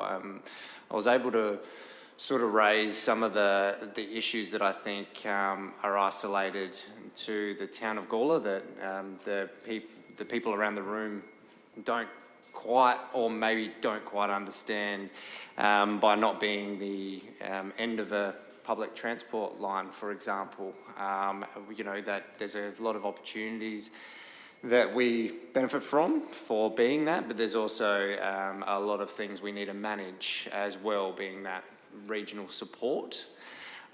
We also don't have, if we compare to the Barossa, we don't have the Barossa wine industry as ratepayers as well. But we do have, 6 supermarkets in a small condensed area. Just some of these conversations were really, I think, beneficial because there's some mutual assumptions that we can be making about one another that, actually talking these things through was quite educational. So I'm glad that we're going to try to continue with these conversations because I see no harm in it and only benefits moving forward. It's certainly in its infancy. I mean, I think we were all a little bit sort of, what are we sort of doing here? But I think as the conversation went on, we actually started falling into our groove, and I think, I think that can only get better as we continue through. I look forward to being invited to the next one while I still have that Deputy Mayor title before we lead into November. Yeah, I just want to add to that. I think the regional conversations went well. I think there'll be further conversations, and there'll be other initiatives that will come out of those conversations. So I guess we just have to watch this space. Thank you. Councillor Koch. I've got a couple of questions, I suppose. Yes. The first one is the greening Gawler, and it says we need to go from 15 to 30%. I remember seeing the maps. I mean, there's some parts of Gawler which are heavily wooded and some parts aren't. How did we get to that 15%? Is that just looking at Cuddler, the fact there's nothing there? Yeah. And also, we're doing a lot of planting, but at times we can overplant areas and not give plants enough space because they need root space and space here. And it's sometimes we're planting trees in places that shouldn't be planted. And I'm just wondering whether there's this KPI out there somewhere saying we need to plant 350 trees and we'll just put them in somewhere. Because I have seen examples, and I have spoken to the CEO and Wendy about an example about, I think, inappropriate planting, and nothing's come of it, basically. So I just want to get some, because what you need to do is actually look at the plants and say where, what is there going to be their natural size when they're finished growing, when they're mature, and that's when your coverage. So that's the first question. There's a number of streets that have no trees on them. Yes. And Murray Road is one of those streets, and it's quite denuded, actually, on our side of of the road, and it could do with some trees. It's got no trees at all. It's got some further up Murray Road, but as it comes up from the Ford, there's no trees whatsoever.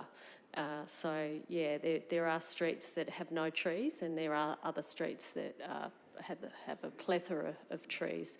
So I think that the tree management plan may well iron some of those things out and make coverage of trees much more evenly spaced across the town. In the old town, there's plenty of trees, but they're all on private land, Paul. And with infill development, they will go. They will go. So we do need our street trees. Wendy, do you want to add anything at all? Thank you, Chair. You've answered Paul's questions perfectly, actually. I will have to take it on notice how the 15% coverage is calculated, Councillor Koch. Yeah. So I'll take that notice. But regarding the question around, how and where do we plant trees, that is exactly what the tree management plan is intended to set a framework for and document for the future, including, as you're saying, Mayor, about where those trees go. Because there are trees that don't have any, streets that don't have any trees on them, and others have lots. So, okay, so yes, sorry. The next one, I just want to make a comment. On page 209 of 269, it talks about planting in natural soils, which is, I think, is important, because what can happen is if you over-egg an area and put too much compost in when you're planting a tree, you can actually, the plant doesn't get into the natural soil and anchor. So I'm glad to see that that's in there, that actually talks about natural soils. So they're not over-egging it. And the other thing, I just want to go back to this regional consultation. I'm really confused about that, because it sounds like to me it was predicated on us stopping the process of boundary reform. Are we talking about amalgamation? Is that what this is all about? Because I sat through the review of the 30-year plan the other day. Yes. And I thought that's where we were looking at all these big things, these big ticket where they all fit. And now it looks like you're repeating it. No, it certainly wasn't. There was no talk about amalgamation. I've spoken to every single mayor in the region, and none of them are interested in amalgamation. I think it's about sharing, and a number of councils already do this work. We share services. We share ideas. So I think it's really good for the leaders, because the CEOs were there too. David was there, and I was there, and of course Deputy Mayor was there, but so were other members of other councils. So I think that it can lead to more collaborative workings. However, we're all different, as Deputy Mayor said, and I think we have differences that we need to respect, and that there will be limitations to how we work together.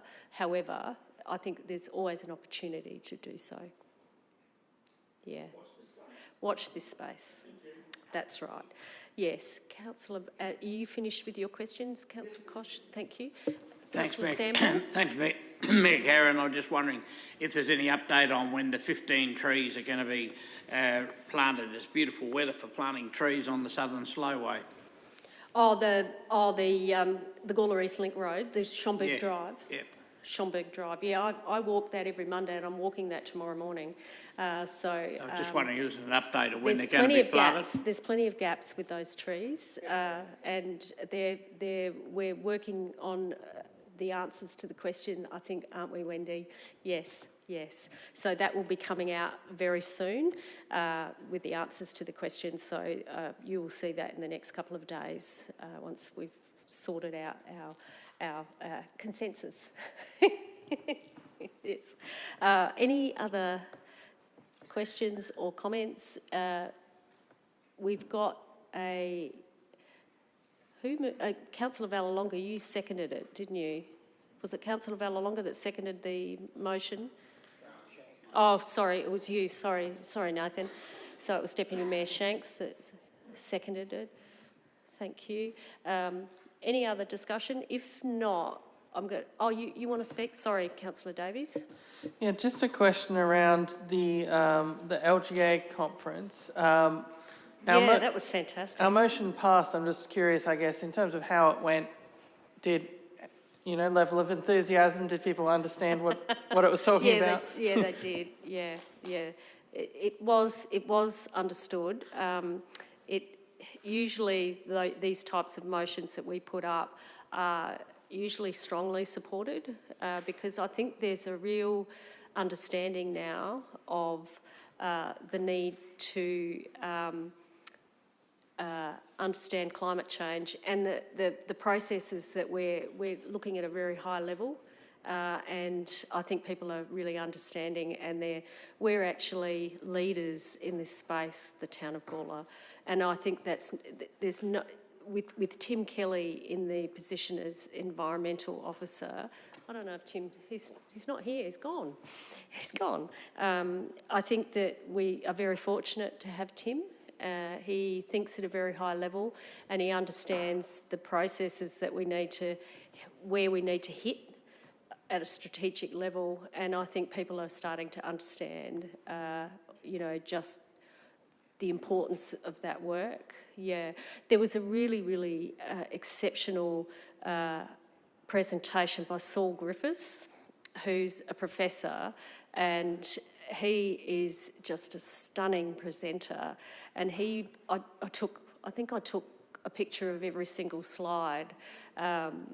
So I can send it to you if you like. But he talked about rank and file residents and working on residents, and if we focused on residents and got them on board, we would transform the renewable outcomes for Australia. He had all the data. He was just a stunning performer. He's been on. I think I've seen him on the ABC. He's just an exceptional performer, and he lives in New South Wales somewhere. I don't know where, but he goes over. He's got a place over in San Francisco. He's always over in the United States, and he is a stunning presenter, and I'd love to get him to Gawler but it probably cost us too much. But he is unbelievable, and the data that he had just made sense, complete sense. Yeah, so I thoroughly recommend if you Google him or you YouTube him, he's stunning. Yeah, so that was my highlight. Saul Griffiths, because he just talked all about climate change. He talked all about residents, and residents being the heart and soul of Australia, and get that right, and we transform Australia. So, yeah, so that was fantastic. Okay, that's enough from me. I think we might put this motion. All those in favour of the motion, please raise your hands. Carried unanimously. Thank you. So I think we might have a break now. It's just after 9 o'clock, and we'll come back about past. Thank you.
If everyone can take their seats, thank you. We'll just get moving.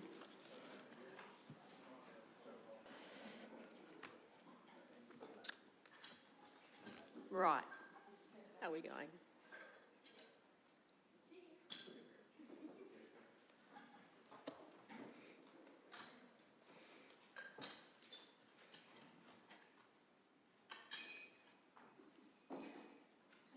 Just let Brian get his cup of tea. I think the cameras are working well. I've watched... I beg your pardon? What? Port Hedland. Somebody from Port Hedland is watching. Why the hell are they watching Gawler? Oh, he wants to see you, Jim. He wants to see you. Hello, brother-in-law. Okay. I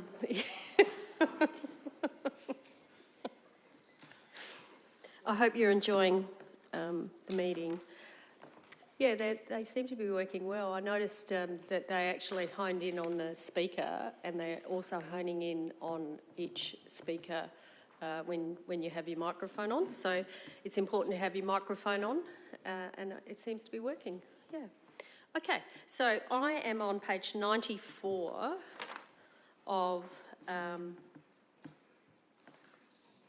the agenda, and these are recommendations from the committees, and I'll start with recommendations from the Infrastructure and Environmental Services Committee held on the 8th of August. There is one motion under delegated authority for noting 12.1. How do we want to present? Oh, thank you. Thank you, Councillor Davies. Moved by Councillor Davies. It's a noting motion, seconded by Councillor Valalonga. If there's no further discussion, I'll put that motion. All those in favour? Carried unanimously. Gawler East. This was an interesting discussion. As I recall, 12.1.1. Are you happy to move that way? Thank you, Councillor Davies. Seconded by Councillor Koch. If there's no further discussion, I'll put that motion. All those in favour, please raise your hands. Carried unanimously. Thank you. Retail and commercial market analysis. That was a really good report. I enjoyed reading that. Thank you, Councillor Davies. Seconded by Councillor Hennessy. If there's no further discussion, I shall put that motion. All those in favour, please raise your hand. Carried unanimously. Town of Gawler car parking strategy update. 12.1.3, moved by Councillor Hennessy and seconded by Councillor Koch. If there's no further discussion, I'll put that motion. All those in favour, please raise your hands. Carried unanimously. Clonley Skate Park consultation results. That was really interesting as well. 12.1.4. You happy to move that way, Councillor Lorna? Thank you. And do I have a seconder? Councillor Valalonga. Thank you. If there's no further discussion, I'll put that motion. All those in favour, please raise your hands. Carried unanimously. I'm going over the page now, and that concludes the IES committee. 12.2, recommendations from the Gawler Heritage Collection Committee. So the first motion is for noting under delegated authority, moved by Councillor Hennessy, seconded by Councillor Koch. You happy to speak? You'd like to speak? Yes, Councillor Davies. Yeah, well, as it says, noting the achievements of the Cultural Heritage Centre, I think there's some pretty impressive achievements so far, so congratulations to them. It's a very busy centre. We're getting people from all over Australia and all over South Australia, and all people from within Gawler and the region, so I think it's been a great success. Thank you for those comments. Any further discussion? If not, I'll put that motion. All those in favour? Carried unanimously. Request for permission to publish Baldock family photographs. You happy to move that way, Councillor Koch? Do I have a seconder? Councillor Hennessy, thank you. If there's no further discussion, I'll put that motion. All those in favour? Carried unanimously. Request for permission to publish image of binoculars and case belonging to Lieutenant Frank Scott. Moved by Councillor Koch. Do I have a seconder? Councillor Lorna. Thank you very much. Any discussion? If not, I'll put that motion. All those in favour? Carried unanimously. Request for permission to publish photos and program 1940s theatre productions. This was a really interesting discussion. Thank you, Councillor Vallelonga. Moved by Councillor Vallelonga. Do I have a seconder? Councillor Hennessy. Thank you. If there's no further discussion. Oh, yes, absolutely. I think, as a couple of others have said, there's great work going on there. They've got a great lot of volunteers that are helping, Yes. put these things together and everything. When do people get to see these things that we are approving here now and so forth? Where are they on display? Because, I mean, we don't have a huge auditorium, just on display and things like that. When do people get to see these things? Well, you could go down and you could book in and see and go to the Cultural Heritage Centre yourself, and Jacinta would be more than happy to show you any item from the heritage collection. That would be quite useful. We do use some of the items into the exhibitions, and there are some in the current exhibition. But they're not readily on display. Well, you can't have everything on display because there's over 5,000 items in the collection, so we don't have enough space to put all of it on display. But when we do exhibitions, and there's other exhibitions coming online, and David, you might want to chime in with some ideas for exhibitions that the committee has talked about, that brings in other elements of the heritage collection, so we do get to see, and we do move things around. But I'll ask David to provide some comment to address your question, Councillor Samble. Thank you, Mayor Redmond, through the Chair.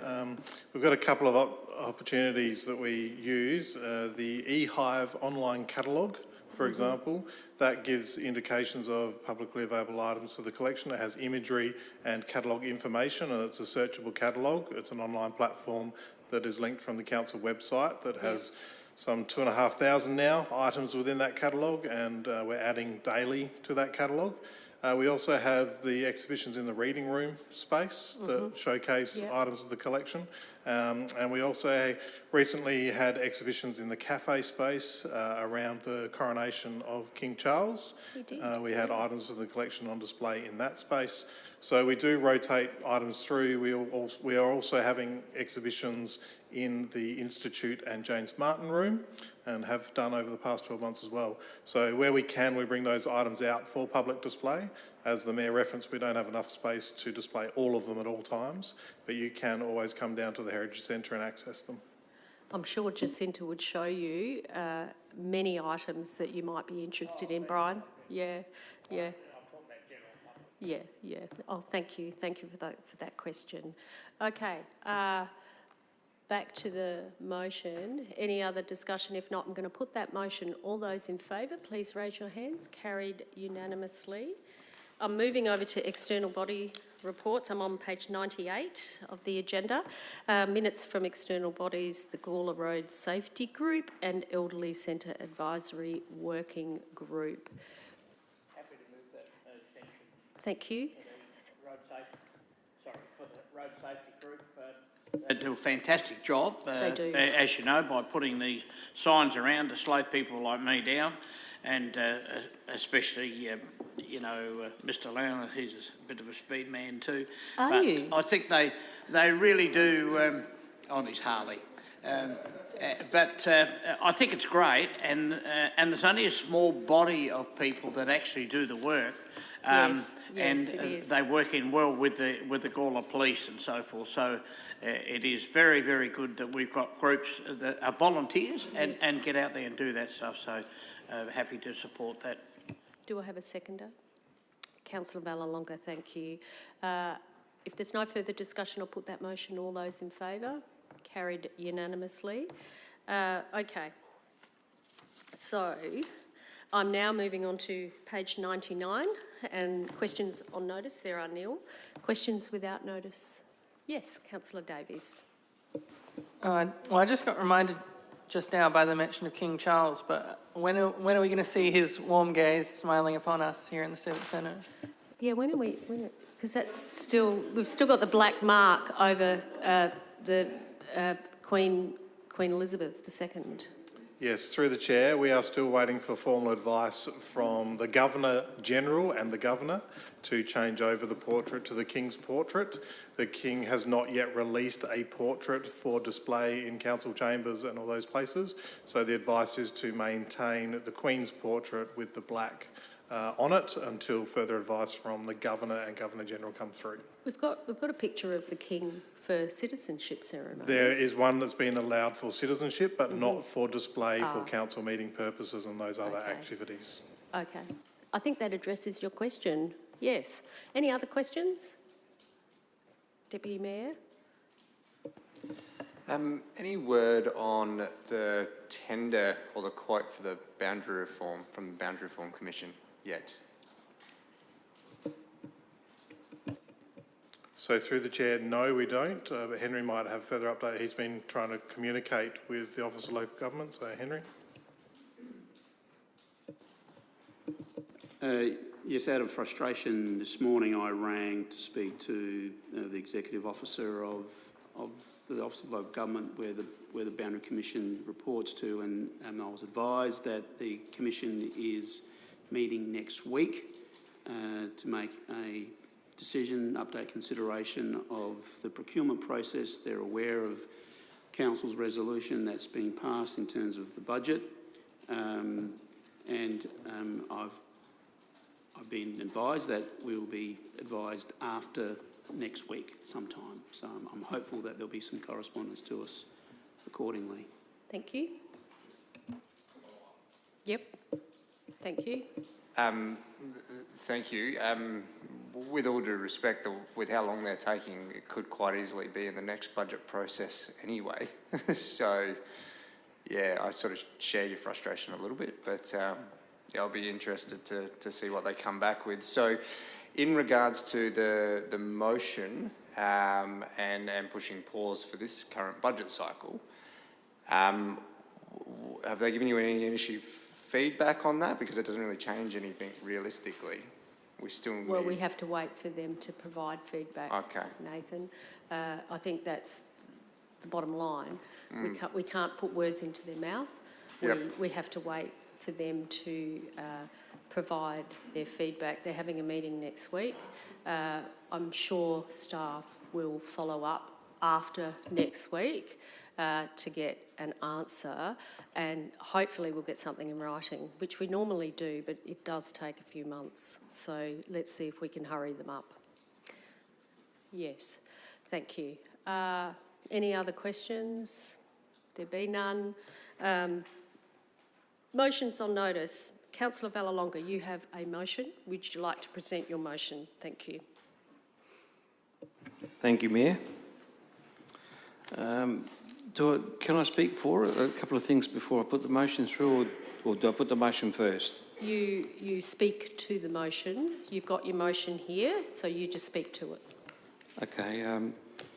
Okay. Well, the motion is for the council to provide an update on the historic walls, and also it says there the public interface. Now, if anybody doesn't know what that means, that's those fences that are on the public.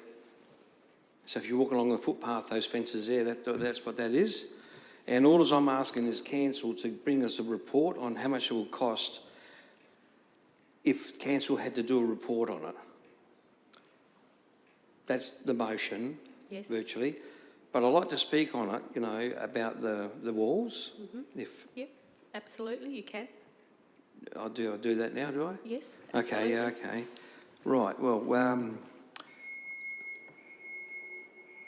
we're not speaking about trees here, we're speaking about walls that don't have roots.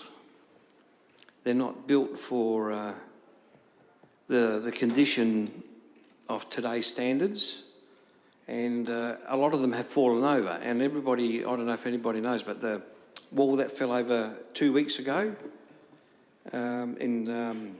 Dundas Street. Yeah, that street there, and that was Westerman's house, and right next door was Marilyn's house, Marilyn Nicholson's home. Yes. And they were having breakfast inside, and that wall was 3 metres tall, and about 20 foot of it just fell. If anybody was underneath that, they would have certainly been crushed, and it was terrible to see that. I've predicted over time that walls are going to fall over, and the ones that I predicted, half of them have fallen over. There's a lot down Church Street, there's a lot down Jacob Street, and there's obviously various places in Gawler. I'm concerned about if they do fall on someone, who's liable? Well, that I think will be in the report, and that's why you're asking You know what I for mean? a Because if report. they do fall on, it doesn't really. We don't want to get involved in court and stuff like that, but we don't want it to fall on anybody, you know. And I'm just hoping that the councillors will vote this through, so we just get a report. Thank you. Um, Thank you, Jim. Do I have a seconder? Councillor Hennessy, do you wish to speak? Thank you, Mayor. Yes, I'm happy to second this because I think it will make a most interesting report. So thank you for your motion, Councillor Vallelonga. I'm hoping, though, that we also have within that report some of the success stories around the town. And I'm thinking particularly, I was near one when the launch of the new public artwork. The wall that's been repaired in Bridge Street North is an outstanding example of a resident who has worked closely with council, accessed some funds to restore what was a pretty dangerous looking wall and is now pretty schmick and pretty safe. So it seems to me that, look forward to the report, but I'm starting to get to the point that perhaps we should have a bouquet and brickbats list of residents and corporate organisations that do investigate and repair and retain the heritage walls on their properties. And then there's that list perhaps that deliberately neglect the heritage walls to allow them to deteriorate to the point where they do become dangerous and fall down. So, yeah, happy to support the motion. Any other discussion? Deputy Mayor. Yeah, look, I'm more than happy to support the motion. I think there's more conversations to come in this space, and this isn't a new conversation for the Town of Gawler Chamber by any means. Those who have heard me talk passionately about heritage buildings, heritage structures throughout our town, these are a big draw card, I think, in our town, our heritage walls. We are a little bit unique in that space, I believe, here in South Australia. And I'm not loving, you know, the stories of them falling over. But Councillor Vallelonga is absolutely right. The walls that were built, you know, 100+ years ago aren't to code, and unfortunately are failing for one reason or another. You know, having a report to try to figure out the state of play, while also picking up some of the great work, as Councillor Hennessy pointed out as well, that are being done by some property owners, I think is a good move forward.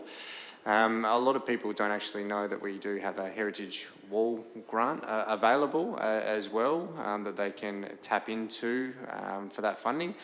Whether or not it is easy to tap into for the average punter is another thing that I'd like to be able to talk on when the report comes through, because I have had some feedback, and mixed feedback. Some have found it easy, some have found it really hard to be able to access those funds that could be available. So I look forward to seeing the report and the discussion to come, because there's certainly more to be had in this space. Thank you. Any other discussion? If not, Councillor Samble. Mayor Karen, I think, yes, what Councillor Vallelonga has put up, but I've been around a fair while now, and there's no direction and no guidelines that anybody's shown. My old high school was up on Lindock Road. What a saga, that wall. I mean, surely you can remember what happened. Now my grandson goes there, and look how beautiful it is. But it's not the wall that costs the school a fortune to get involved with. We've got a wall up the top of the street. Everywhere I go, somebody says to me, what in the hell's going on up there? The person that runs the hotel says, now the wall is opened up on the other side, every bit of rain that comes goes down and goes under a wall, as Councillor Vallelonga said, with no foundations. And when you fill things up with water that have no foundations, they fall down. So, you know, I reckon it won't be long and that will fall over. And the money that that's going to cost us, what I'm trying to say is there's no guidelines. No guidelines that anybody seems to be following to fix these things except court cases. And that's very sad that's how it is. Go down High Street, have a look at the walls along High Street. You know, like, that's a classic, it really is. The walls up there near the police station, around there, no one's doing nothing. You know, we hear about this, and Councillor Vallelonga says, yes, somebody could be killed. Sure they could. There's no doubt about it. But until such time as we get some guidelines to follow by constructively, all we're doing is saying to our staff is go out there and see what can done. So the staff are running around doing things that really no one's coming up with solid guidelines as to what to do about these walls that have no foundations. And any wall without a foundation, I think any builder would know it's not going to last forever, and it's a wonder more of them haven't fallen down. I'm really concerned about the one at Pioneer Park from what the people have been saying to me. Thank you. If there's no further discussion,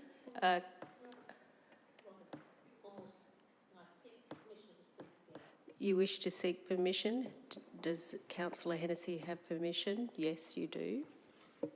Mayor, I just thought I'd point out that we do actually have a document called Historic Walls in the Public Environment, Gawler South Australia Conservation Strategy, and it's dated September 2007, and it does have what Councillor Samble has. It's quite a detailed report, so may I suggest that staff put this document into our corporate publications so that we can all become familiar with it.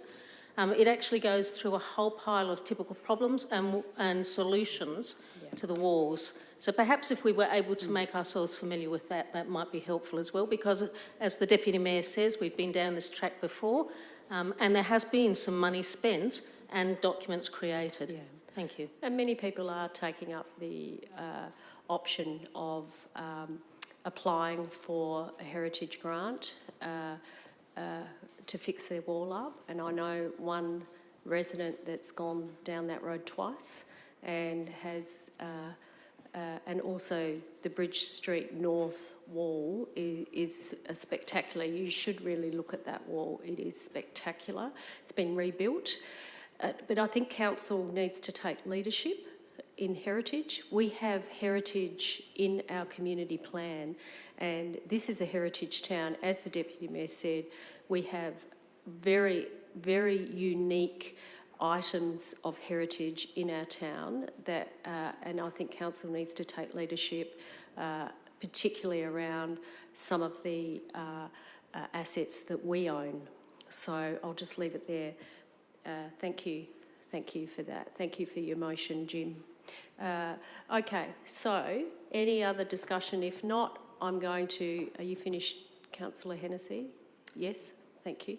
I'm going to put, are you happy for me to put this motion, Jim? I'll put this motion. All those in favour, please raise your hands. All those against? It is carried. Okay, so council member attendance. I'm going to kick off just quickly. We had the SALA event on the 6th of August on Sunday, which went off really, really well. It was a launch event, and we can see many, many different SALA events across the town. What? Relevant to the motions without notice, you jump from there to the attendance. Yeah, we've just voted on it.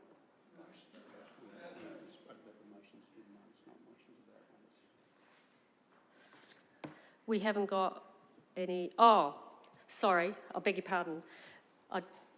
It's not there. It's not actually there. So I couldn't see it. So apologies, Councillor Hennessy.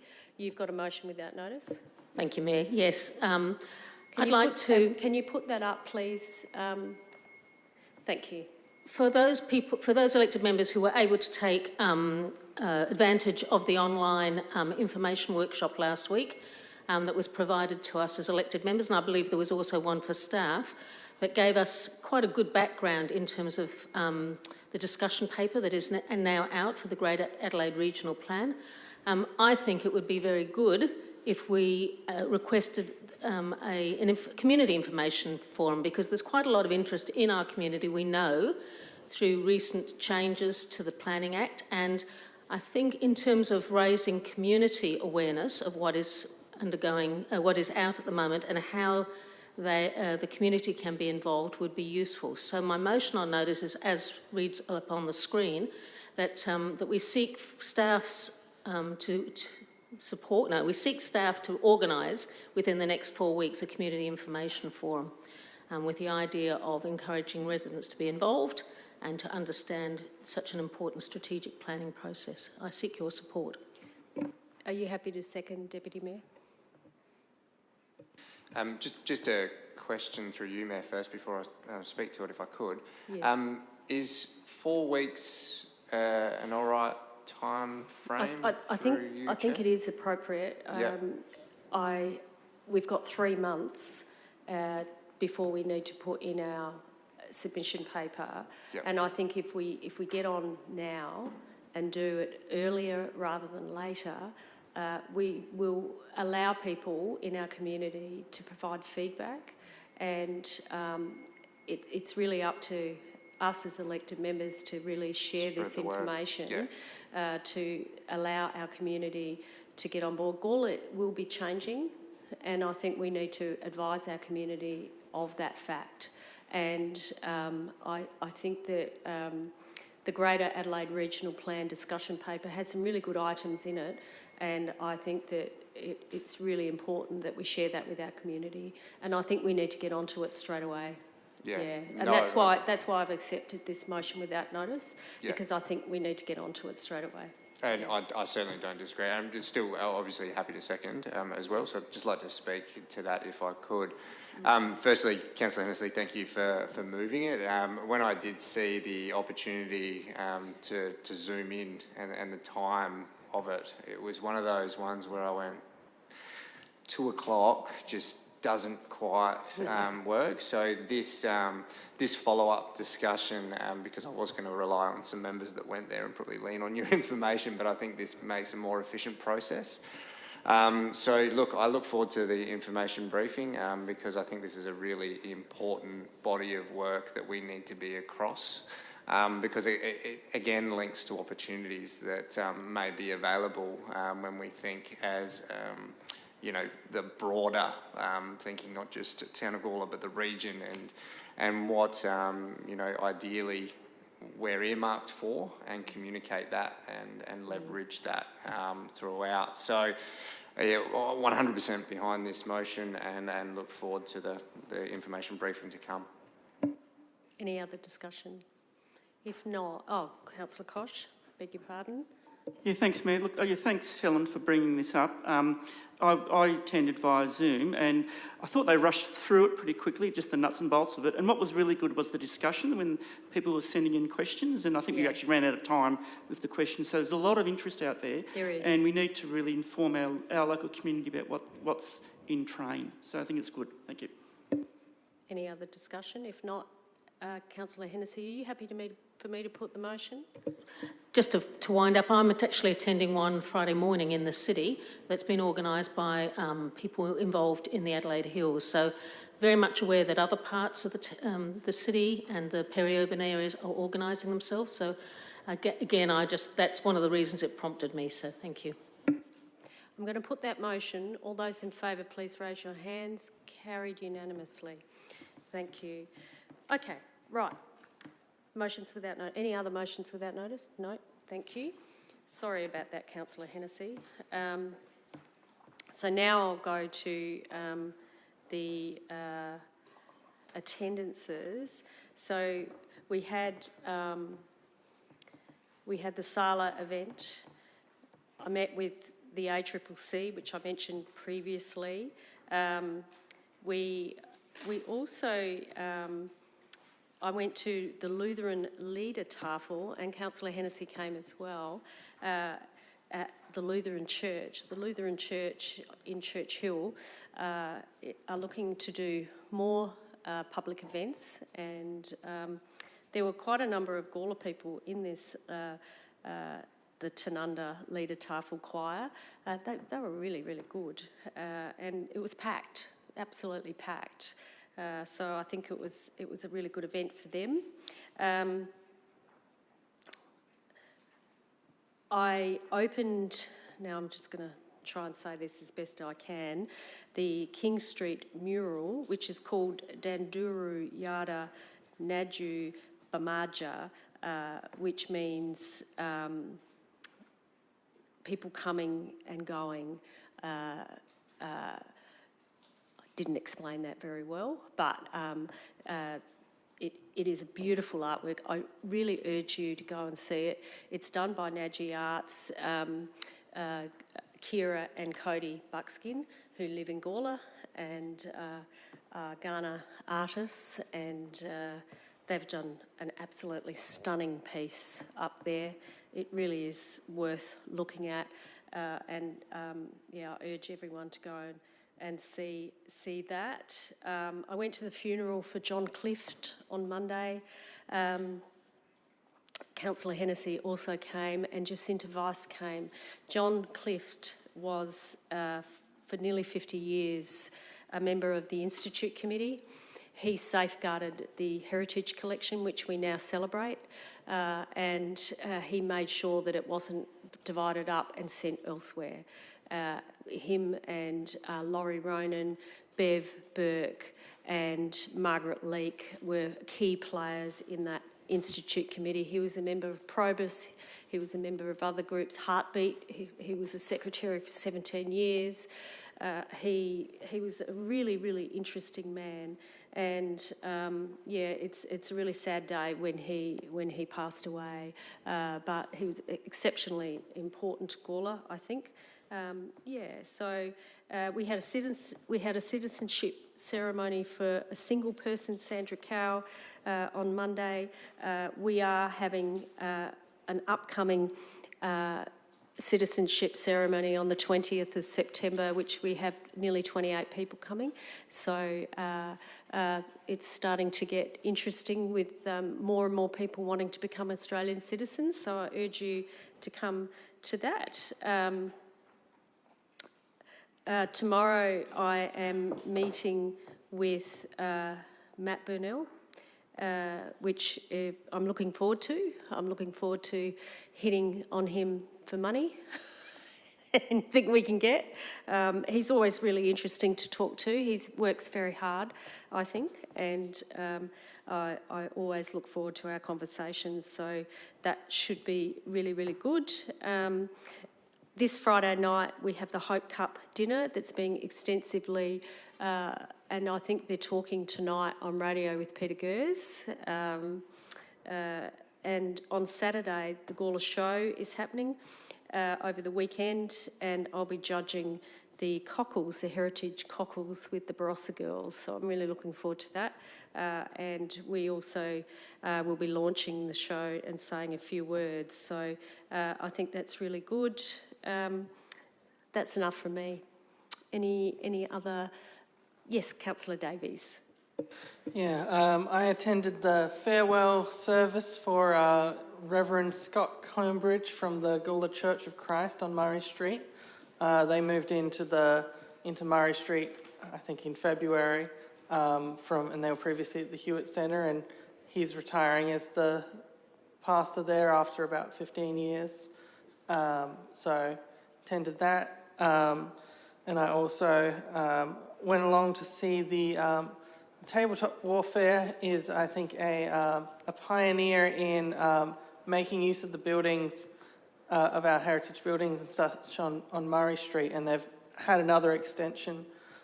Previously they did the upstairs, and so the upstairs of their place and upstairs of Tony Piccolo's office and the upstairs of the furniture store are all redone and available, and now they've done it now they've extended the room out the back so that you can, it goes all the way through to the alleyway. So, yeah, looking forward to see what they do next. Thank you. Any other? Yes, Councillor White. Thanks, Mayor. In late July, I attended, along with Councillor Hennessy, the Gawler Town Bands concert, which was held here. Their theme was Night at the Museum. It was a fantastic evening. There was lots of people. It was a packed house, and the band did an exceptional job and made it very, very entertaining. I think Councillor Hennessy would agree. It was a brilliant night, and that subsequently led me to meet with the town band to have a bit of discussion about their future and potentially housing their rehearsal location in a council building. So I've had discussions with Mr. Barrett, and hopefully the band are sort of very keen to continue discussions. So hopefully that will lead to a good outcome and send out some information to all council members. So that's exciting. And it hasn't happened yet. Obviously, this weekend is the Gawler show, but also the Barossa Gawler Women's Footy Association Grand Final. And we've got 2 Gawler teams in the senior women's. So Williston and Gawler Centrals are playing at South Gawler. So that is this Sunday at South Gawler Oval. So that if you're free or around the place, that's a big event worth getting out to, celebrating women's sport and women's footy. And I think we wish all the Gawler teams in particular the best of luck. Thank you. Any other discussion? If not, thank you, Susie, for documenting all of that. I think that's fantastic. I think we'll move on to confidential reports if there's no further discussion. We have an officer's recommendation for an historic procurement matter, which somebody wished to move that way. It contains legal advice and ongoing legal proceedings. Councillor Hennessy. Yes, Mayor, I'm happy to move that we move into confidence for this report because, as you say, this is dealing with legal advice and therefore needs to go into a confidential session. Thank you. Do I have a seconder? Councillor Lorna, thank you very much.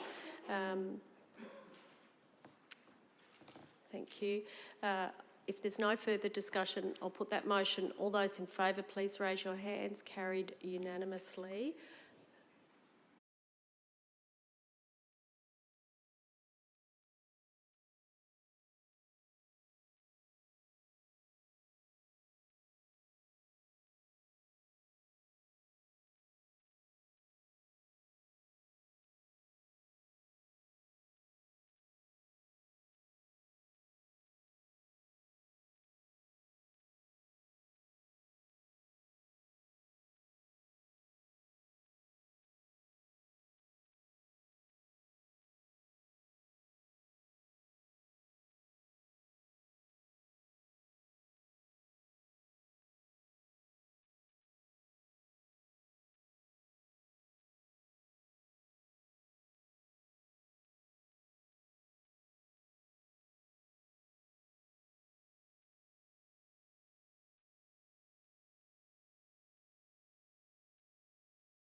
Yeah, now we are. Okay. So now I move to 19.2, recommendations from the CEO Performance Management Panel meeting held on the 1st of August. There is a recommendation that legal advice and also unreasonable disclosure information concerning the personal affairs of any person. And that includes the CEO. Do you need all these people in here, Henry? No. So they should be removed. Executive Manager, Community and Strategy, Executive Manager, Development and Compliance, Executive Manager, Finance and Corporate Governance, and Executive Manager, Infrastructure and Operations need to leave the room. Thank you. If you can do that now, please. If you can do that now, thank you. I beg your pardon? These people have to leave the room. Thank you.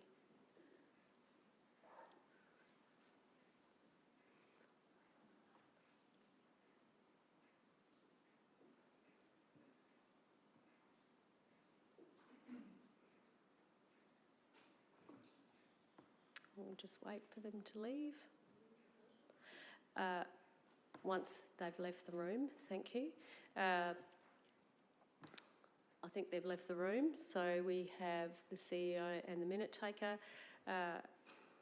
Who'd like to move the motion? Thank you, Councillor White. Thanks, Mayor. Yes, happy to move this because we will need to go into confidence because we'll be discussing information about the disclosure which would involve the unreasonable disclosure of information concerning the personal affairs of any person living or dead, and it also contains legal advice. Specifically, the matter relates to the performance of our CEO, Mr Henry Inatt. Thank you very much. Seconded by Councillor Hennessy. If there's no further discussion, I'll put that motion. All those in favour? Carried unanimously.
you and everyone to say tomorrow, there's a certain councillor that's going to be 21 years of age. Is that Can you? you all remember when that happened? Is that you, Ethan? Happy birthday for tomorrow. Happy birthday for tomorrow, Ethan. I close the meeting at 10:08. Thank you. Thank you. Happy birthday.